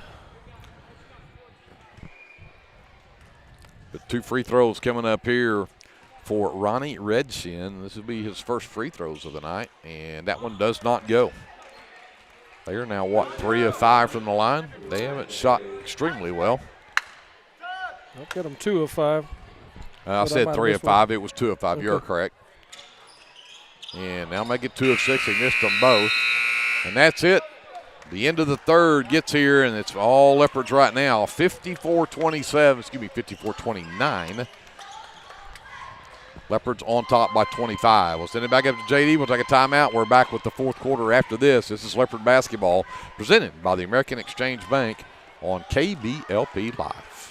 El Unico Taco Truck is ready to curb your hunger. The traveling taco truck has locations in Lindsay and Blanchard and is available for catering services. You can contact El Unico to book your next event at 405-760-0821. El Unico enjoys supporting all of our leopards with their Taco Tuesdays. Reach out to El Unico for your next event. For all your tax services, contact Grant and Katie Johnson, CPA. Grant and Katie are certified public accountants that provide full-service accounting, bookkeeping, payroll, and tax services. With 2 offices, one located at 600 Southeast 4th Street in Lindsay, Oklahoma, and another at 313 North Walnut in Pauls Valley, Grant and Katie are ready to meet your CPA needs. Give Grant or Katie a call at 405-238-2727 and set up your appointment today. So it is Clinton basketball to start the fourth quarter. They trail the Leopards by 25. Lister will get it to Malone in the backcourt to get it underway. The Leopards send Cameron, Dodson, Fott, Hernandez, and Valenciano out to start this fourth quarter. Malone cannot get away from Hernandez on that left wing. They'll skip the pass over to Redshin. Valenciano nearly had a steal right there. Back up top, Malone drives down the right side of the lane, sends it out to Redshin. His three won't drop. Dodson skies for the miss. Hernandez on the handle. High post, Fought. Hand off to Cameron. Cameron right elbow jumper off the side of the rim, no good. Malone comes away with it. Sends it up to Lister. He'll push up that left side. Back up, three on the way off the mark. Loose ball on the floor, and Hernandez, I believe, the last to touch it. It'll stay with Clinton.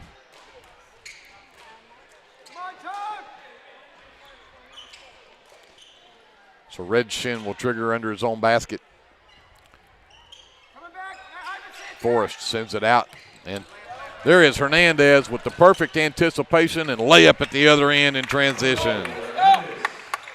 56-29 Leopards. Lister looks to go to work on Cameron. Great defense from Isaac right there. Malone comes to get it. Baseline jumper ends out no good. And rebound and putback will go for Kyron Forrest.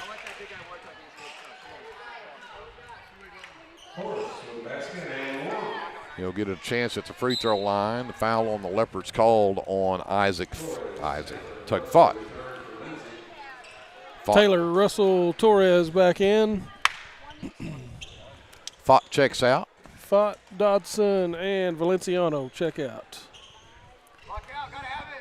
And one chance coming up here for Forrest. And free throw will not go. And they're going to say across the free throw line. Didn't count anyway. Forrest, another 6'4" guy on this team. There are three guys on this team listed at 6'4" and one at 6'3". They've got some height here. Hernandez working on Redshin. Drives the right side, sends it all the way across to Taylor. Back out to Russell. Left wing three on the way. No. Hernandez skies for the miss and is fouled on the putback. Armando just has a nose for the basketball and knows where to be when it comes off, and he gets fouled by Powell. So Powell picks up the first team foul here in the fourth quarter on Clinton. Two free throws coming up here from Hernandez, who's got 13 in the ball game, and we still can't find a free throw. No, we can't. 0 for 4 now, right? And I was going to break some bad news to you there, since I got to count that that shot that he got fouled on. I got to count it as a miss. He was actually perfect this game until right then. I wasn't going to say it. We still can't find a free throw. He missed them both. Quickly, here comes Powell the other way. He'll send it behind him to Laughlin, who's also back in the ball game. 21 is Snyder Powell, who's checked in for Clinton. He has it left wing. Looks to drive in on Taylor, can't get there. Comes back to Malone. Malone into the lane, spin move. Hernandez stays with him step for step. Back out Redshin, top of the key. Looks to drive in on Russell. Step back, not there. 3 ball will not go for Powell. Russell claims the miss. Here comes Leopards quickly. Cameron to Taylor. The right corner goes to Hernandez. He'll work back to the top of the key. And Russell had it knocked away from him by Dowdell.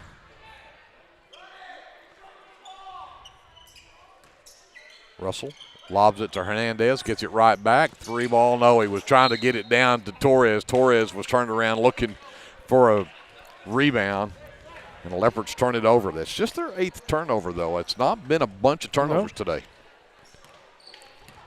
Here comes Malone, quickly the other way. Red Shin. Long 3 out the top of the iron. And there is the long baseball pass to Taylor in transition from Torres. And then kickball as Taylor tried to throw it down underneath to Hernandez. It'll stay with the Leopards. 5:15 left to go in the ball game. Leopards still hanging on to a 25-point lead at 56-31. Hernandez looks to inbounds. Cameron's trying to get loose. They finally get it to Torres out on the short corner right side. No look pass out to Cameron, who had a straightaway look at 3, and he knocks it down. His second 3 of the game. 59-31 Leopards. 16 for Cameron tonight. Dowdell looks to drive in, sends it back out in the corner to Redshin. He can't get away from Russell. Nearly fell down. Powell drives the baseline and then flips it out to Laughlin. Barely handled the pass to keep it in bounds. Dowdell down the baseline again. The floater up and good. Nice floater. Nice touch from Snyder Dowdell. 59-33. And the Leopards nearly turned it over. Great hustle from Cameron to save that one. Hernandez cuts through and then tried to go right back to Cameron, but pass was off the mark. Turnover for the Leopards. That's their 9th. Dowdell again goes to work. Left elbow jumper, not there. That is rebound number 10 for Torres. He's double figures in rebounds. Hernandez flips behind him to Torres. Torres goes baseline. Sends it out in the left corner. Cameron for 3. It's short. Redshin comes away with the miss. Pushes it quickly the other way. Powell drives the baseline. Missed it. And out of bounds, they're going to say the Leopards last to touch it. Whew. A lot of action in this ball game. It is. And you could Malone's back here. He didn't even make the trip down the floor that time. He's tired. This pace of this game has been big. And he hasn't sit much, if any, at all. No, I think he's been in there pretty much 100%. Laughlin gets the inbounds at the free throw line. Backs Torres down. And Torres pulled the chair out from under him. He missed the shot, and then Laughlin fouled Hernandez as he was going up for the rebound. Laughlin picks up just his first personal. And it's only the second team foul, so no free throws here for the Leopards. They have the ball up 26 with 3:40 left in the game. Cameron, Hernandez, Torres, baseline left side. Over the shoulder pass to Cameron, who drives down, lays it up with the right hand, can't get it to go, but there is the fight of Hernandez. Man. Gets his 5th rebound and puts it in. 61-33 Leopards. 3:20 left. Shot in the lane won't drop, and we're going to have a changing of the guard here. Yep, they'll call the timeout since the Leopards came up with that rebound just to allow the starting 5 to get out of the game for the Leopards. Good job, guys. Valenciano to Dodson return. Thought also returns into the game for the first time. Number 11, Zach Howie, the junior. Number 15 is Reed Dorman. Howie gets it, gets inside, sends it back out to Dodson in the corner left side. Spin move on Malone. Sends it back out to Dorman. Dorman had to go back to retreat to grab that one. Thought goes to work on Laughlin. Sends it to Dorman left wing. Dorman into the free throw line. Valenciano gives it to Howie. Good ball movement here. Thought. Valenciano back out. Dorman in the corner right side. And then passed back out to Thought. That one nearly stolen, I thought. Vaught hits a double team at the low post, has to work it back out. And Dowdell timed that perfectly and takes it out the steal and lays it up at the other end.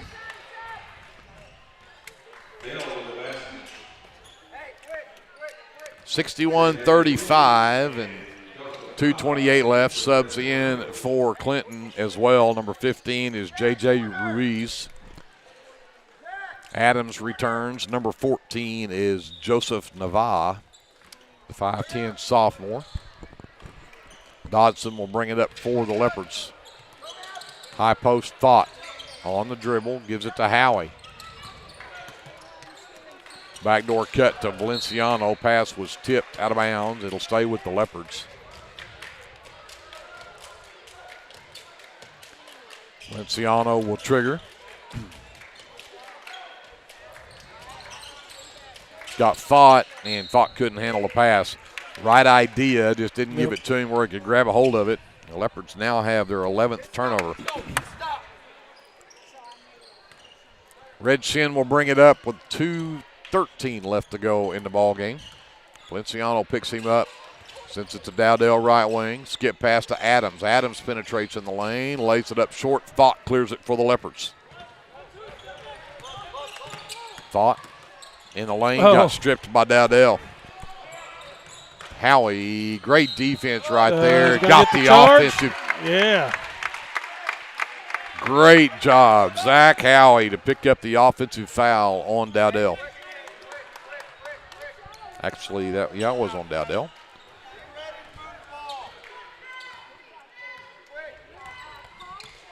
Again, Dodson brings it up. High post Vaught. Turns around. Drives all the way down. Spin move. I'm going to say he traveled with it. 13th turnover now on the Leopards. Yeah, Tug really trying to be aggressive, take that ball to the hole. I don't blame him. Oh, absolutely not. Dowdell back out to Nava. Red Shin back to Dowdell to Adams. Back to Nava. Dowdell drives the lane. Right-hand floater won't drop. Vaught with the rebound. And again, they'll blow the whistles to get subs in as the Leopards will finish clearing out the bench. And we're going to see for the first time this season number 5, Crew Flood, who has been fighting from injuries from football. Flood in the game for the first time. And also number 14, Abel Williams. And number 40, Cade Williams. Flood drives down, gave it to Abel Williams, and he couldn't finish. But that's what we expect to see from Crew Flood, is that aggressive drive like that. The foul from Snyder Dowdell, his second, team's fourth, but this is 2 free throws coming up from Abel Williams. Check in the game, and the first thing you do is have to shoot free throws. That's tough. Misses that one. So the Leopards remain 0 from the free throw line. Still have a 26-point lead with 1:11 left to go. Got one. And Abel Williams finally puts a free throw up for the Leopards. 62-35. We approach a minute left in the ball game. Left wing Nava, back up top to Red Shin. Over to Adams. Right wing Dowdell, back up top Nava. Red Shin looking inside. Wanted to get it to Ruiz, couldn't get it there. Red Shin pulls the trigger on a 3, it won't drop, and Cade Williams pulls down to miss. Here comes Zowie in transition. Reed Dorman, left corner 3, won't go, and the rebound tipped out of bounds. Last touch by the Leopards. 32.9 seconds left. The Leopards are going to stay undefeated here in 2025 anyway. And improve to 7-0. Here comes Dowdell. Now they finally do get it, and he's stripped. Got it in there finally to Ruiz, and then he turned it over. Here comes Flood the other way. Howie left wing, drives inside the three-point line, knocks it down. Nice touch from Zach Howie. 64-35 Leopards. We hit 10 seconds left in the ball game. Red Shin stripped by Flood. Dorman picks up the loose ball. One-on-one. Dorman lays it in. And that'll do it. There we go. A 35-point win for the Leopards. How about a 31-point win? If I could do that math in my head easier than that. 66-35. The Leopards, again, will go to 7-0 on the season. Clinton drops to 3-5. And with that, the Leopards, again, keep the first part of this season undefeated. 66-35, our final score. We'll take a quick timeout, finish some final numbers from this one. We'll wrap up this early part of the season right after this on KBLP Live. Get your game day, or any day, off to a great start with Hot Mess Coffee at 213 South Main in Lindsay. Hot Mess Coffee Co. offers coffees, lattes, teas, and other tasty beverages, plus great food, too. Good luck to the Lindsay Leopards from Hot Mess Coffee Co. and Java House Realty at 213 South Main in Lindsay. Hey, Lindsay community.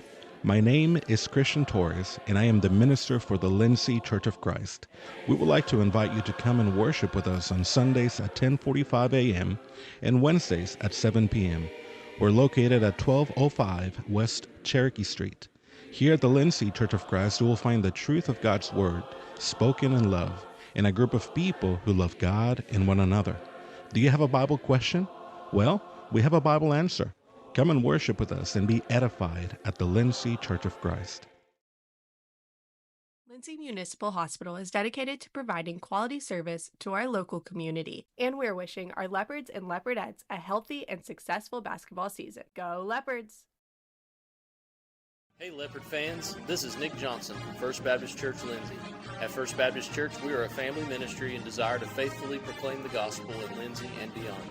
We would like to invite you to join us every Sunday for worship at 9 a.m. and Sunday school following at 10:15. Our Wednesday evening activities start with dinner at 5:50, and then we have Bible studies for children, youth, and adults starting at 6:30. First Baptist Church is proud to support the Lindsay Leopards, and we wish all of our student athletes a successful season. From all of us at First Baptist Church Lindsay, go Leopards!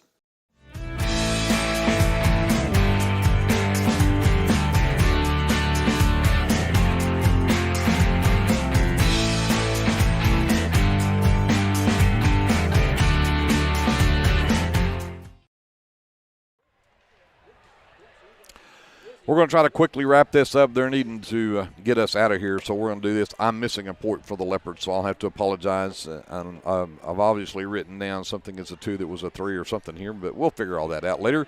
Right now, let's go to look at the final scoring for Clinton, who had a bunch of guys that scored, but they were led by Titan Malone, who finishes with 7 in the ball game. 6 apiece from Ethan Laughlin and Easton Powell. 4 points from Chiron Forrest, came in off the bench. 3 apiece from DJ Lister and Ronnie Redshin. And, I missed the 4 points from Easton Powell. Then 2 points from Ryder Adams rounds out the scoring for Clinton, who I had 2 of 7 from the free throw line. The Lindsay Leopards had 4 players in double figures, and this is how it stands, at least the way I have it at the moment. 16 from Isaac Cameron leads the way, 15 from Armando Hernandez, and then 14 from Hunter Russell, and that's a big deal. And I forgot the 11 from Creed Taylor. So that's again 4 players in double figures for the Leopards. 3 points from Maverick Dodson, 2 from Zach Howie, 2 from Gus Torres, 2 from Reed Dorman, and a free throw from Abel Williams. Rounds out the scoring for the Leopards. And they did finally get a free throw there in that fourth quarter, but they were still 1 for 7, I think, from the free throw line. 30-13, they out-rebound Clinton in this ball game, and Leopards with 13 turnovers, a lot of those there in that second half when they started to get some of the bench players in, and 9 turnovers for Clinton. With that, we'll go send it over to Andrew. Yes, sir. Team shooting, starting with Clinton, they were 12 of 35. From 2-point range for 34%. From 3-point, just 3 of 14 for 21%. They were 2 of 7 from the free throw line, 29% there. And overall from the field, 15 of 49, 30% for the Reds. For the Leopards, from 2-point, they end up 22 of 30 for 73% shooting. There were 7 of 21 from 3-point range for 33%. Just 1 of 7 from the free throw line at 14%. Overall from the field, 29 out of 51 for 57% on the night. Not bad. A little bit down from halftime, but still pretty good. I tell you, take that 57% anytime you can give it to me. 73% from 2-point. Yeah. You can't Can't say anything bad about that. Absolutely not. So the Leopardettes pick up a 26-point win at 52-26 tonight. In case you missed that one, or this afternoon, 14 points from Addie Dodson led the way for the Leopardettes. And again, the Leopards 66-35 win over Clinton. And with that, we're going to have to say goodbye quickly, and so we can get out of here before they wax the floor. We're going to wax the floor. They may wax us into it if we don't get gone. Hey, again, big wins for the Leopards and Leopardettes today. We'll see them back here at Leopard Arena on January 6th when we host the Washington Warriors and Lady Warriors. From all of us at KBLP, first of all, great job, Andrew. It's been a fun start to the season. You bet, absolutely. Great job by JD and even Kevin, even though he deserted his post today and dumped it off on somebody else to have to cover things for him. But we'll be back here again on January 6th. But, again, from all of us at KBLP, we want to wish you a very Merry Christmas and a Happy New Year. We hope everybody has safe holidays, safe travels. And, hey, we got to have you back here on the 6th, right? So make sure you do that. For all of us at KBLP, my name is Greg Peary. We're going to say goodbye from Leopard Arena. We'll see you right back here in 2026. Until then, remember, whatever you do, always be a good sport. And Boomer American Sooner. Exchange Bank, right here in Lindsay, is a locally owned and operated community bank that believes in just that, you, a community of fellow leopards. We love our customers. We feel very grateful for each one. So if you are looking for a safe place to put your money, need help achieving that next dream project, or are simply looking for a different banking experience, give us a call at 405-756-3101. We look forward to serving you each day. Member FDIC and Equal Housing Lender. Attention, Lindsay. Design It has a brand new home at 306 South Main, and we can't wait for you to see it. Step into our fresh new space and check out our latest spirit designs to cheer on your favorite local school teams. Whether you're looking for custom apparel, spirit gear, or unique designs that show your school pride, Design It has you covered. Come celebrate our new location today at 306 South Main Street in Lindsay. Because at Design It, school spirit starts here.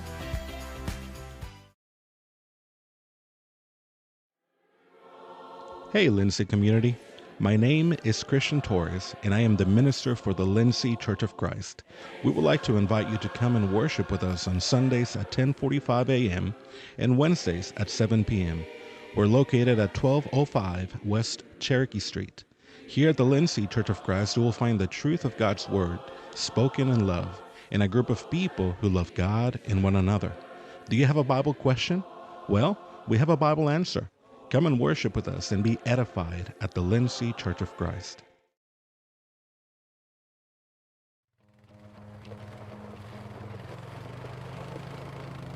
Looking for your next adventure?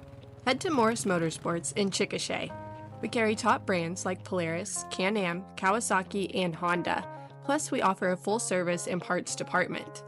Whether it's ATVs, side-by-sides, motorcycles, or accessories, we've got what you're looking for. Visit morrismotorsports.com or give us a call at 405-224-6113. At Morris Motorsports, we don't just sell machines, we sell fun. At Rural Electric Cooperative, we're committed to providing electric power and opportunity to the many areas our members call home. That includes supporting youth programs that teach life skills and build character. With REC, you're more than a customer, you're a member owner. And that's why we're always working hard to provide you with the most dependable electric power possible. As a Touchstone Energy Cooperative, REC is dedicated to providing the best service possible and supporting the communities in our service area.